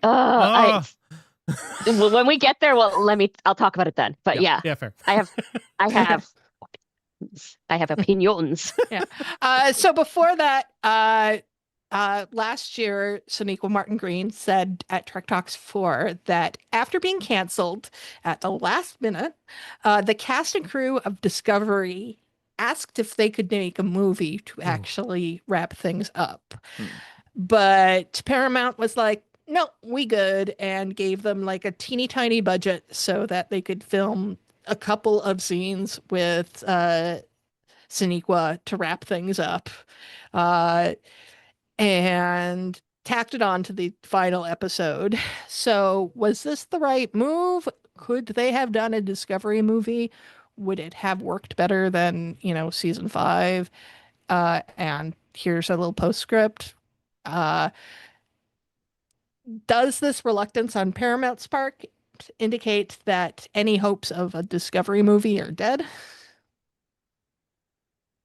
Anyone or I mean, I don't like, I hate saying anything is dead because it's not something I feel like I have enough authority to say. I would just say in this current stage of what Paramount seems to be right now, I would feel like, especially with every sort of new takeover, everyone wants to put their own stamp on something. So old guard out, new guard in, old ideas out, new ideas in. And like, there was a movie my friend was working on at Netflix that survived like 6 executive overhauls. Oh, wow. Oof. Oh It my still managed to God. get released, but it still was just like during that time, it was one of those, the axe is inching closer and closer to that project. And so knowing what happens behind the scenes, I would definitely, I don't like saying it, but it's definitely not good in terms of having anything that's in the current Star Trek pantheon to happen later, and that I include Lower Decks in that as well. It's because of new people wanting ownership with their interpretation. And it's not against anything anyone did with Discovery because Discovery is great and gorgeous. It's just that's how people look at franchises and ideas when there's a takeover.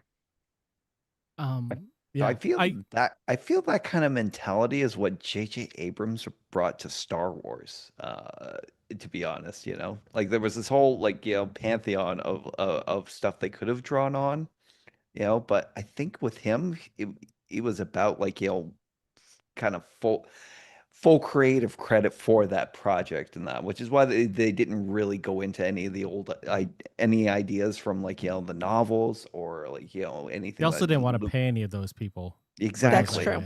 They wanted they didn't want to pay them and that, and they wanted that kind of creative stamp on it. And yeah, I'm worried that's exactly what's going to happen with Star Trek going forward. And that is, again, depending on who they bring in, and that, if the Kurtzman era is kind of over, I don't know, like who comes in after, and that it's like, hopefully, somebody just kind of, somebody kind of lucks into the position that just happens to actually know about the franchise and care about it, and it can maybe smooth their way past like the corporate expectations of it. But honestly, we'd be lucky if that happens. So a disco movie, was it the right, like canning it, was it a right move for them?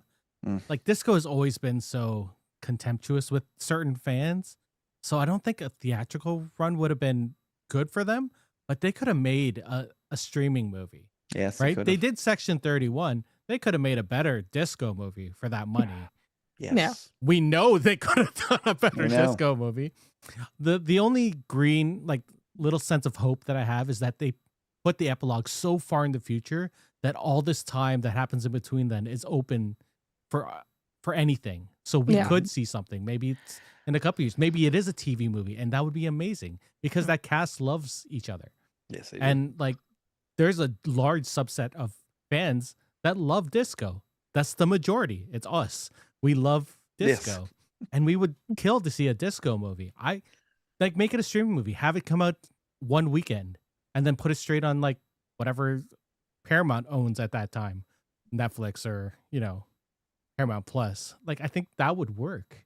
I wonder Okay. if they made a movie that they would be able to get Doug Jones out of prosthetic retirement. Oh my God. That'd be great. I mean, if the technology right now for mocap would be That is true. good for him. Maybe that might be a better option. Yeah. He's getting old.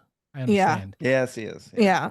And he said that he wanted to do stuff where people can see his face, which is completely fair. Yeah. Or maybe he could be like Zordon, like in Power Rangers, where he's waist up prosthetic instead of full body because he's a screen. I mean, the shoes had to kill him, right? Oh my God, those shoes. Okay, so putting it off. Let's not dress things up. The reception to Section 31 was bad. That movie's It was amazing. real bad. Shut up here. So, will this poor reception keep Paramount from developing more Star Trek movies? What caused the failure? Was it lack of interest in the premise, a poor script, a lack of want for a Star Trek movie, something else?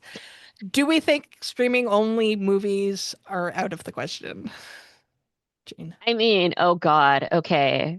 So Section 31, I actually met Boyeon Kim at the SAG-AFTRA and WGA strikes, and we didn't talk about Section 31, but like apparently we know people, and I thought like the thing is the premise is really exciting, and the frustrating thing is that it's a big franchise tentpole movie with a woman of color as the lead character, a problematic character, and that makes it so interesting to me of like having someone like Michelle Yeoh lead a movie like this with a character like this. And yet at the same time, I feel like they weren't able, like whatever happened from it transitioning from a series to a movie, they condensed it down so much that you miss the nuance of the problematicness of Michelle Yeoh's character because she was a genocidal maniac, and you don't understand the redemption arc that she goes on. So for one thing, it's the lack of risk, even though they took a risk, I would say. They did take a risk with the idea of Section 31 to make it a movie and to have Michelle Yeoh, but that's where the risk stopped because it was still people who are used to writing modern Star Trek trying to write a Star Trek-esque movie that wasn't going to be Star Trek. And with the whole feel like this is supposed to be Suicide Squad, it's supposed to be snappy, poppy, quick, and like also action. It's the people who the wrong people I felt were the ones in charge of it in terms of story, in terms of cinematography, in terms of choreography and action and stuff like that. Because it drove me, as an action board artist, it really drove me insane watching every action sequence. The amount they cut wide away from Michelle Yeoh when she's doing cool action in a dress. They're not, I'm like, you're not using the environment, you're not using the elements in it, you're not using the characters. It drove me so bananas. And if I'm watching a movie and editing it, it means I'm working. I'm working to fix this movie because I'm seeing the problems from a storyteller cinematography angle. And it's such a waste because there's so many cool ideas, like the whole being able to go through walls and stuff. Like, it was so arbitrary. It's such a cool idea, and yet they didn't utilize it. It was so arbitrary. They didn't utilize Michelle Yeoh, who has years of. I had to watch like Police Academy, I think, after, just to be like, I need to see Michelle Yeoh doing kung fu. That's shot well. Police Story, yeah. I was like, Police Academy. That's yeah, Police Story. But I don't remember her in that. I saw all those movies. But like, I had to watch Police Story afterwards. I just need to see. And this Police Story is so cheap. And that was her first movie, was it not? Yeah. Like, yeah. Those Hong Kong action films, like the editing and the camera work, it's not flashy editing. It's not flashy camera work. And like if you watch this, it's called Every Film a Painting. And they break down the Jackie Chan movies. They explain why Jackie Chan's action film cinematography is so effective. He doesn't move the camera to hide the fact that these people can't fight. Like if you watch a Marvel movie, it's dark and the camera is swinging on a string because it's distracting from the fact that these people don't know how to fight. Michelle Yeoh can fight. So you move, you keep the camera stationary, you use quick cuts, and you don't cut wide away from the pivotal moment of the action. It's so crazy. I sat there being like, this is breaking my brain. But yeah, like, I've never said this about Section 31 to people outside of others, storyboard artists and other crew. But it's just frustrating because like it's wanting something to be, if you're going to take the risk to try to gain the new audience, which I agree with, then take the risk. Like, let the people who came up with the idea follow through and give them the resources that they need. Don't take it from them to not take any risks anymore. And like, utilize, like the person who did the cinematography, the director, I know he's great at Discovery. And that's great. Discovery is a completely different beast of what Section 31 was supposed to be. You needed someone who could do a lot of, you needed someone who could do a lot of snappy editing, who'd be a lot more creative in terms of color and color grading and artistry and art direction as well. Like, instead of just using fashion as like sci-fi, we should have leaned into like the marketing ideas of using the magenta and the yellow and like the pop, the music, because otherwise it wasn't the risk that they needed to take. It was a risk they took that they needed to take, but bungled because they weren't brave enough to go farther with it. So that's my rant. Sorry. It's okay. It's a good rant. Yeah. It's a good rant. I remember after we did our review, Gene, you messaged me. You're like, when I was talking about, and I had my brain explode over the action sequence, like choreography, you messaged me. You're like, you're so right. I was yelling at the TV when I was doing that and stuff like that. And I was like, yeah, this movie, like, it's so weirdly made for like story ride. Like, Giorgio had a redemption arc in Discovery, right? Like, we saw her change throughout that show, and there was a different person in the movie. Like, it wasn't her. Like, it would have been more interesting if this psycho who redeemed herself was leading this team of killers. That's what it should have been. But instead, they were all sort of equal. And like, I don't like that Suicide Squad movie in 2016 that came out. But at least we got to learn about each of the Suicide Squad members and care about even a little bit, or hate them enough to be like, oh yeah, good, they died because we hated them. That person was a douchebag. But nothing in there. Like, you could tell that this was supposed to be a show and they just condensed it, but didn't know how to condense it. Like, we didn't care. I don't even remember the bad guy in this movie. I know it was someone from Giorgio's past, but I don't remember them. I didn't care about them. Yeah. And the thing is, I really liked the idea that we were dealing with someone from Giorgio's past. Yeah. And and it would have been much more interesting if with her having to be the one to control the killers on her team. Because it's like, for one thing, she's the scariest one of them all, because she's the one who actually committed mass genocide. Whereas, say, these killers are like murderers, thieves, a dad who needs to get insulin for his daughter, whatever problem, sad, problematic story dad, whatever. But like, having someone that the twist being the villain of someone Giorgio actually cared about before she went full genocidal maniac, and like having to have her face her background, because like she's been if she was the moral high ground and the moral authority, because she was the one who went through redemption arc. And then when her past comes back to slap her in the face, that's much more interesting.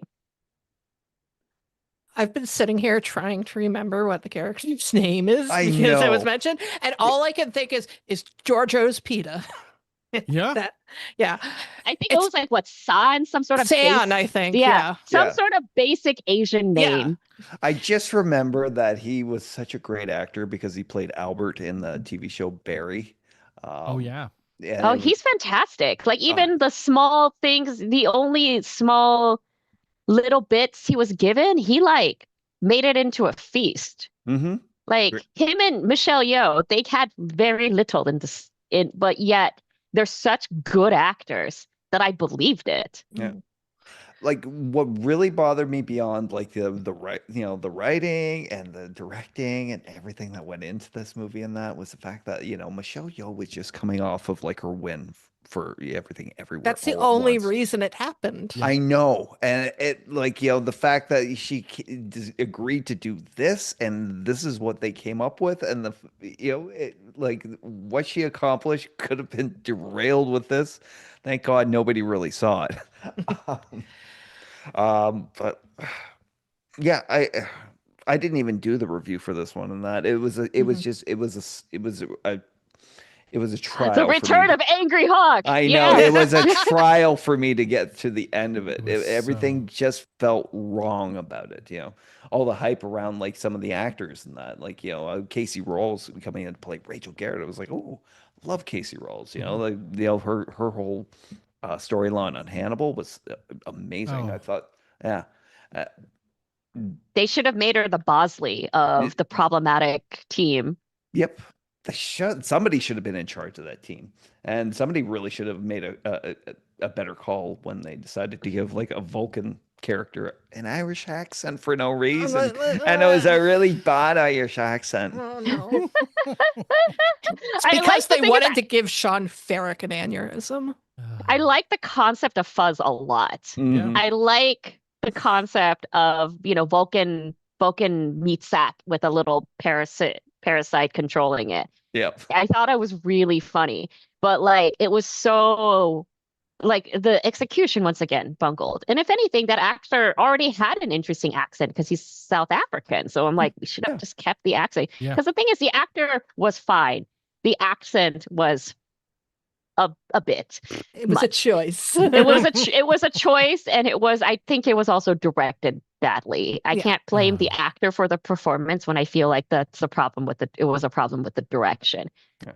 I did like the Fuzz wife coming in and being like, I'm in the same human suit, but I'm the wife. And she had a Southern accent. And I found that very funny because I would love the idea of like a Southern grandma being part of the team.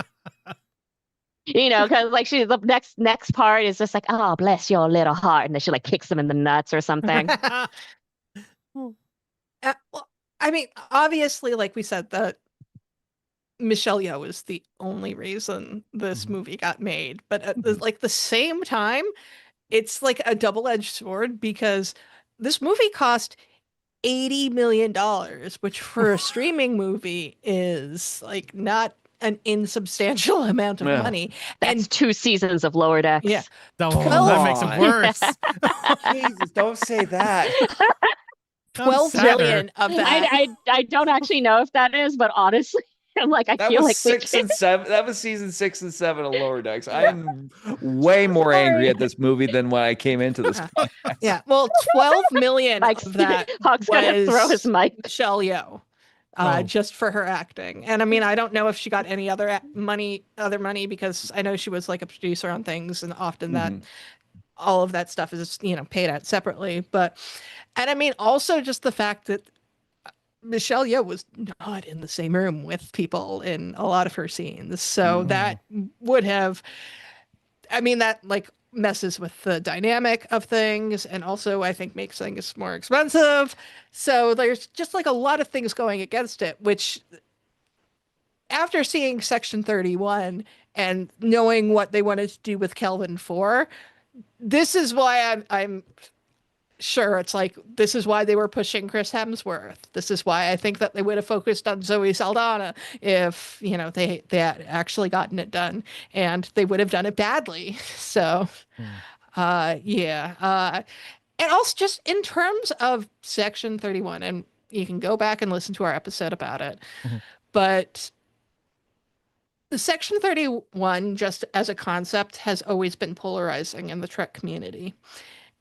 But the way the movie actually shows Section 31 is so incredibly different from the way Section 31 is portrayed in any other Star Trek that you have a polarizing depiction of a polarizing concept. So, I mean, things are just Thing it's is, really awkward. if this movie was actually done well, I think it would have really redefined what Section 31 could be for the Star Trek universe. Mhm. But because it wasn't done well, it's like it's now what it is. And even if it was Section 31 from what it was already in Star Trek with the way that they did this film, it's still not gonna have improved it in any way or made Section 31 more interesting or better. Or the concept of Section 31, not just the movie. Yeah, I definitely agree with that. Like, I can excuse so many things if it's it done in an interesting way. But you generally know how bad a thing is when I nitpick on the smaller things. Mm. Because it eventually gets to a point where it's like I don't want to focus on the story because there's too much. Why the hell did they do this continuity thing that did not work out? I know I remember reading something about Netflix trying to make streamers do series and movies that are a little bit dumber because people are always on their phones. But like this movie made me go on my phone because I was so bored by it and so like confused at what was going on. And I hope that's not what they tried to do. Like make just a dumb action movie. There was an interview, I think an executive, Mike mentioned that an executive asked him about like what are you going to do to keep people who are making spaghetti while watching the show? How are you going to take their attention? And Mike, I think, answered, it's like, if they're making spaghetti, there's really nothing I can do. I'm really like, I'm doing my best here. And for one thing, I think if they're making spaghetti or on their phone with Lower Decks on, it's a comfort watch because they've already seen it.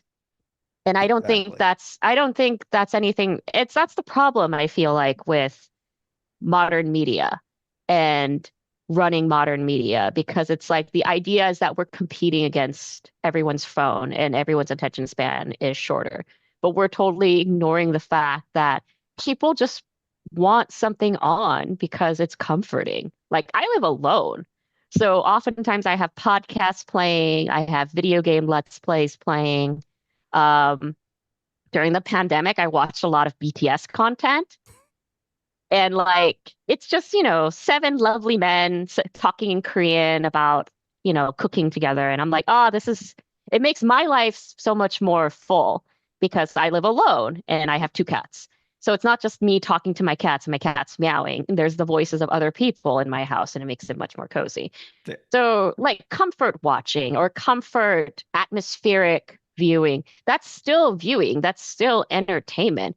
But like when people comfort watch a thing, it's because they've already seen it and they know it brings them joy and they know it's a safe place. And so I feel like when people, like executives don't think about that.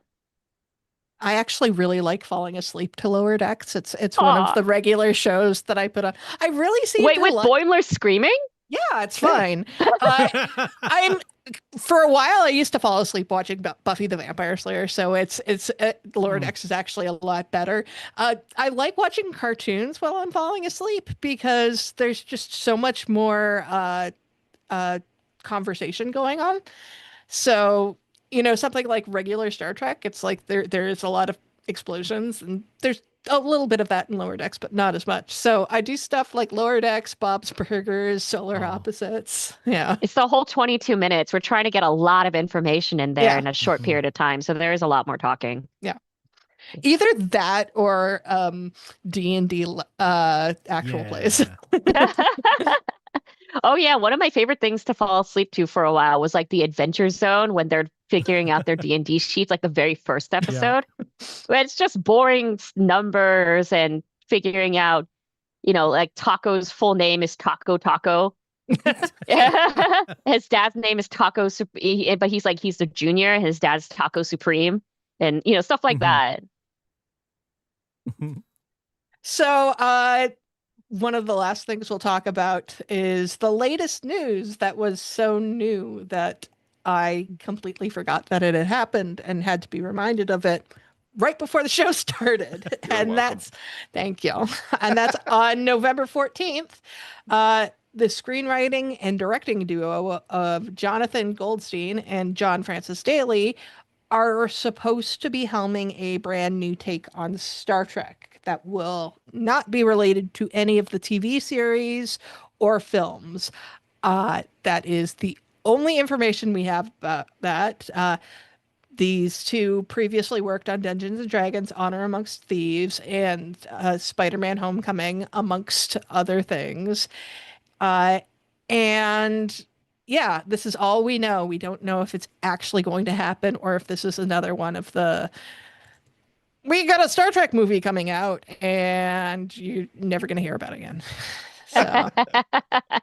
So I think we could also put this in with the last point, which is, are there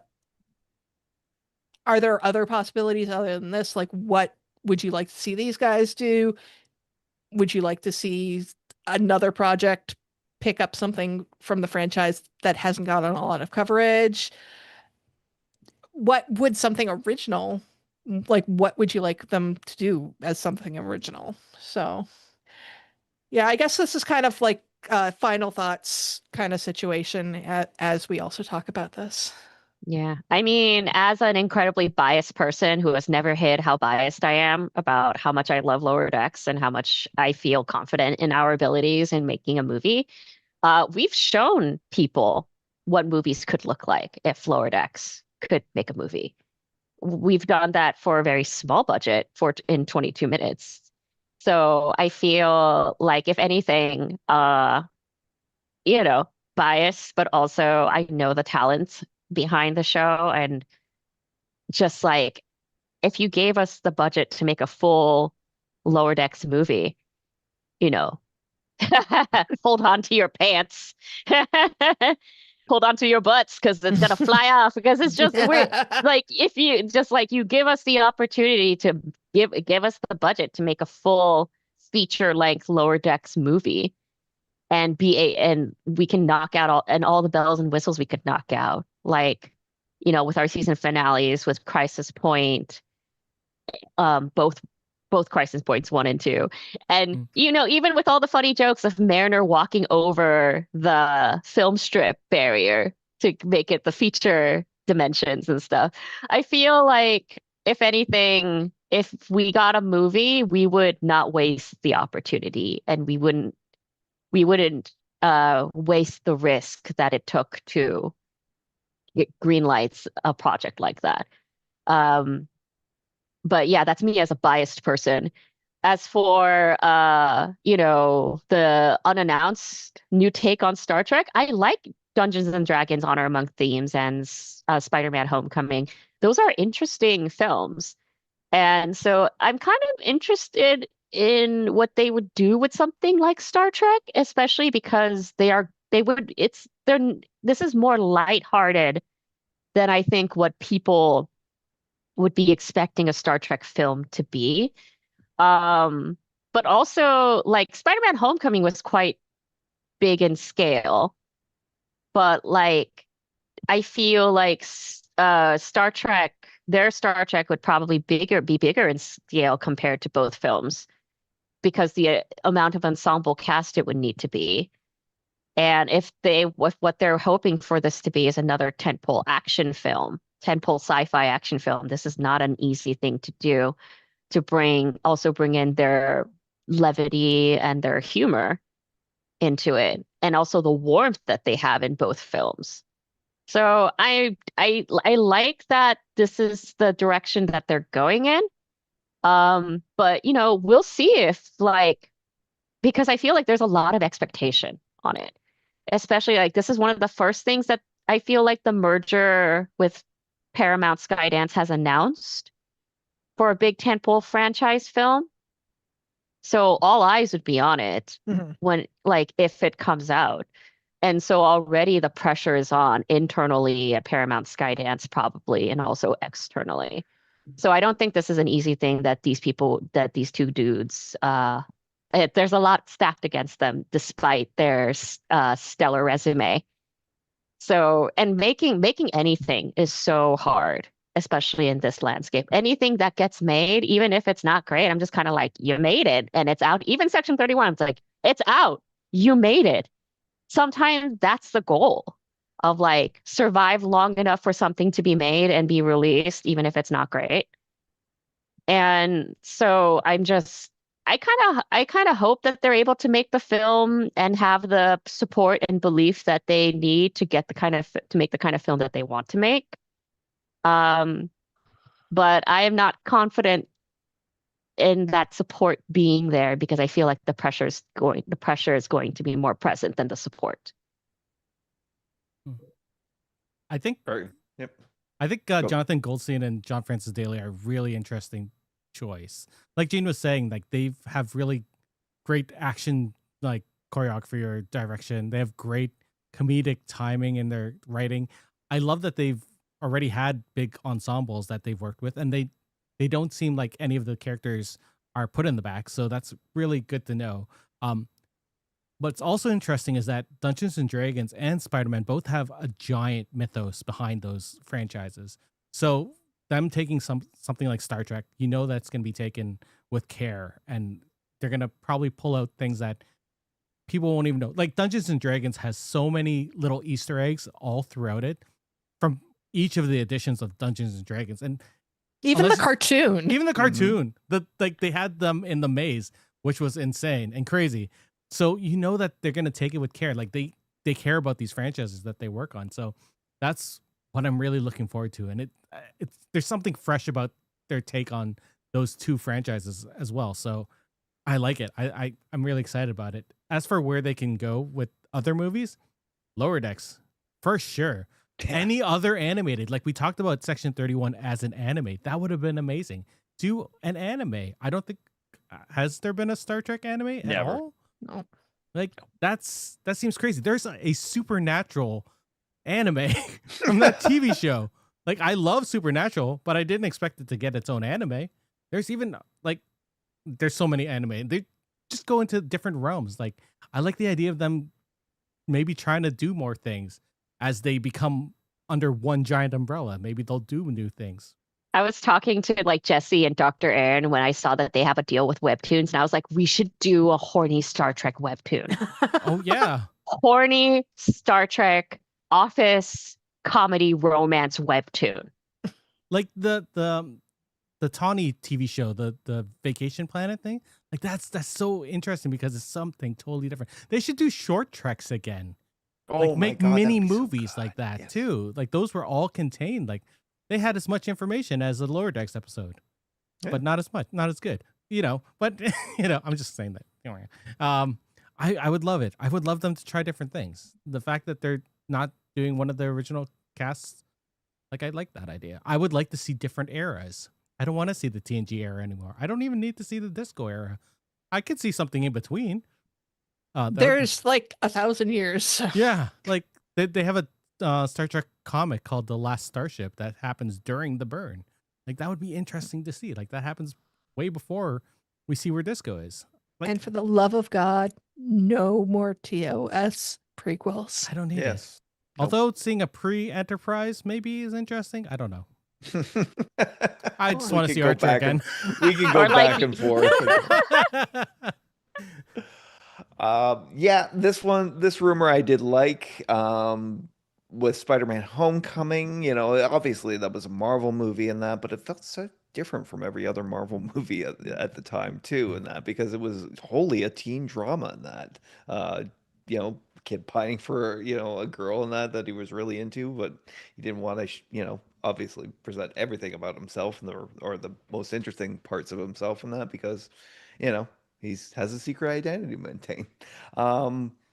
D&D was great, yes, and with such a lore-heavy franchise and that they approached it incredibly respectfully in that, while also injecting a massive amount of humor and doing a great job with the directing because I really love the interactions between all the characters in those films. What's funny about D&D is that they even have like people failing roles in the movie.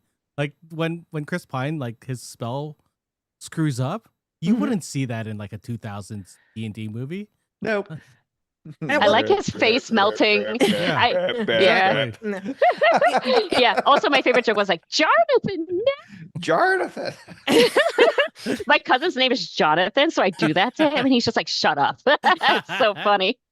So, like 2 weeks ago in my Daggerheart game, my character has final words, which I can bring people back from the dead to ask them 3 questions, and it did pretty much play out like the Dungeons and Dragons movie. But we kept on like moving away from the corpse and be like, okay, we need to ask like the perfect questions for this situation. Julian is our GM, and it was absolutely just killing him that this was happening. That's so good. That's so good. What the questions? Would you like fries with that? But yeah, like these guys, one of the reasons why I forgot about this is because I've been so conditioned to hear these announcements that it just becomes white noise at this point. And I don't know if it's going to happen. But these guys, I would like to see their take on Star Trek because of the one thing I've wanted from Star Trek is different. I want stuff that has a different spin on things. That's why I'm looking forward to Starfleet Academy so much. And as has been said, these 2 properties, they were handled incredibly well by not kind of conforming to what people expect. Spider-Man Homecoming was a John Hughes movie. Yeah. Dungeons and Dragons, instead of like being just like high fantasy, anybody who has played an actual D&D campaign will recognize the movie because they don't act like heroes. They act like a bunch of stupid people sitting around a table thinking they can be heroes, and it's brilliant. So I would like to see Star Trek through this lens. It doesn't have to be comedic. I think you can get that tone, that offbeat tone, and still have it be serious. So yeah, just a new spin on things. But yeah, I would, like has been said before, I would love to see more Lower Decks, and I would love to see if we're going to keep beating on the idea of bringing back the past with like TNG or whatever, bringing that stuff over to animation is what really makes sense. And I'm never going to get what I want because what I wanted was Kelvin 4 and we all know it. So at this point, like, I feel like they stopped doing comics and they stopped doing novels because they wanted to leave room for a new movie. So since the possibility of a movie is completely dead now, can we please have one of those? Can we please have at least a new novel where we actually get into some adventures with the Enterprise A, or a limited comic series? I will offer up my services. I'm very affordable. Hey, maybe that's what you and I should do. We should do a Star Trek webtoon. Oh my God, I'd love that. Because like if with the new deal that Star Trek's doing with webtoon, I'm just kind of like, do you know what I'm just kind of like being like, Star Trek, Paramount, do you know what webtoon is? Do you know what people read off of webtoon? Like seriously, because it's not just, solo leveling and one of those like action shonen-esque stuff. It's really a place for a lot of horny women to go read BL and and romance isekai. And like so many of the webtoons, and webtoons is very, I feel like, women focused, but like that's never the stuff that that catches the attention of top brass. They just know that Webtoon's a thing. Wattpad's a thing. I don't know why it's a thing, but clearly people read it. And it's just like, that's why I was just like, look, horny office romance comedy, it's isekai Star Trek. And this is what, to give the people what they want. And, maybe do it in TNG where someone isekais into the Enterprise D as a red shirt, and it's just like, oh shit. It's like that. If there's a whole comic in Dragon Ball of like I isekai'd into Yamcha and became the most powerful person in Dragon Ball, and things like things like this is what I'm like. Give the people what they want. Give the people what people go to Webtoon for. Yes. So any final thoughts from anybody? I want to see Gene's Webtoon now. Yeah. That's what I got from this episode. Needs to heal first. I'm so angry about the Section 31 budget. I could have gone into season 6 and 7 alone.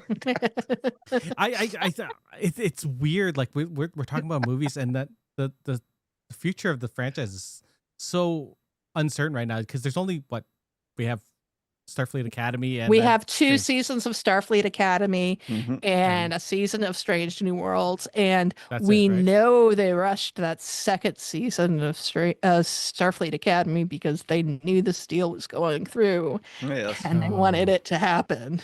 Yeah, and they just finished Strange New Worlds. Yeah, like this week.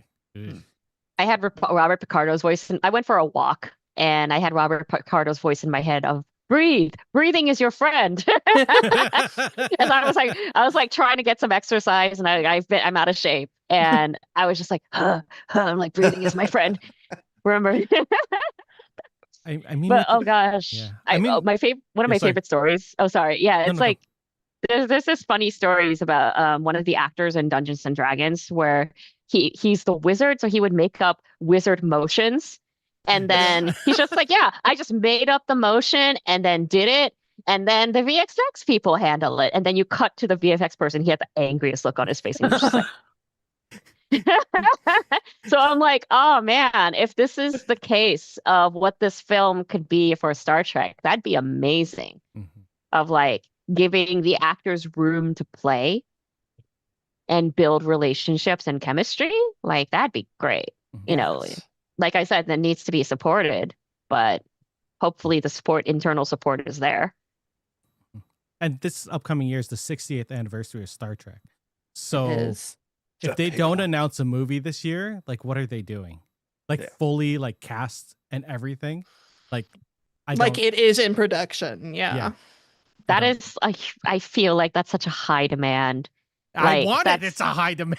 I know it's but it takes K-pop Demon Hunter took 5 years, and then they were like 2029. I'm like, that's optimistic. Yeah, and that's animation, and feature animation is different from TV animation. The turnaround's definitely different, but at the same time, thinking about next year being I forgot about the 60th anniversary, honestly, and just having that kind of announcement, even after the merger, after whatever merger might or might not happen with everything, I feel like that's incredibly. I don't give me the hope, possible. Gene. Give me the hope. I'm sorry. Look, Eric, I can't lie to you, man. That's fair. Yeah, I can't lie to you. I don't have, just knowing how hard it is to make anything these days. I feel it's. I mean, the thing is, that's probably something that they want too. But, that is some radical optimism, dude. Yeah, I know. So, who has the outline open to do our first mailbag? I got it here. I also have it. Look at us. Hawk, why don't you start with Jessica's? Sure. Jessica wrote, I think the movieverse is a bit lost right now. Trek has a history of successful, impactful films that fans discuss for decades, though the streaming era has not led to much, leaving us in a bit of a movie drought. I personally believe the films operate best as a supplement to ongoing shows. I would have loved to, and would still love to see, a Lower Decks, the movie. Heck, the LDSNW crossover episode would have made for an amazing film. After Section 31, I hope that Trek realizes that chasing after flashy trends for clicks is not going to work. The films need quality scripts that supplement the worlds we are invested in meaningful ways. Okay, Eric, can you read Cassie's? Yeah, I can. Cassie wrote, my opinion of the current state of the Movieverse is I'm not sure there is a current state of the Movieverse. I'll believe of new movies coming out when we get the first trailer. If we finally do get that film, I hope it encourages its audience to see the humanity in us all. Aww. And Jane, can you take Troubles? Yeah. Trouble Road. I loved the Kelvinverse probably more than any nerd thing in the world.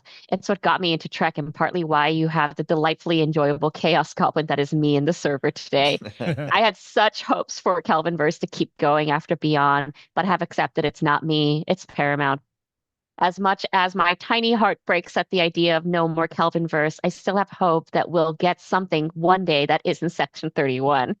I'm not sure what Paramount is really doing right now because it isn't fan service.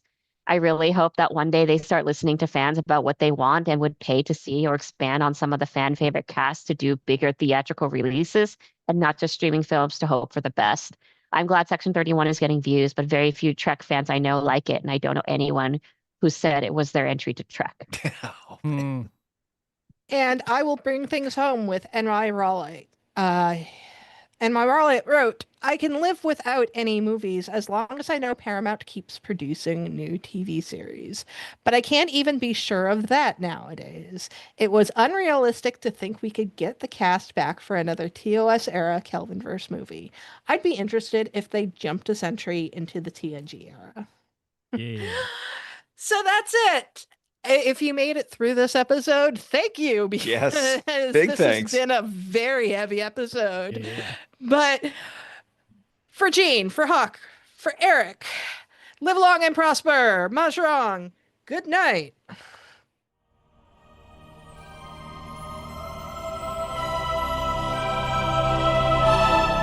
Thanks for beaming into our podcast today. If you want to keep the hailing frequencies open, you can subscribe on Apple and Google Podcasts, YouTube, and Spotify. Like what you hear? Put in a good word with Starfleet and leave us a 5-star review.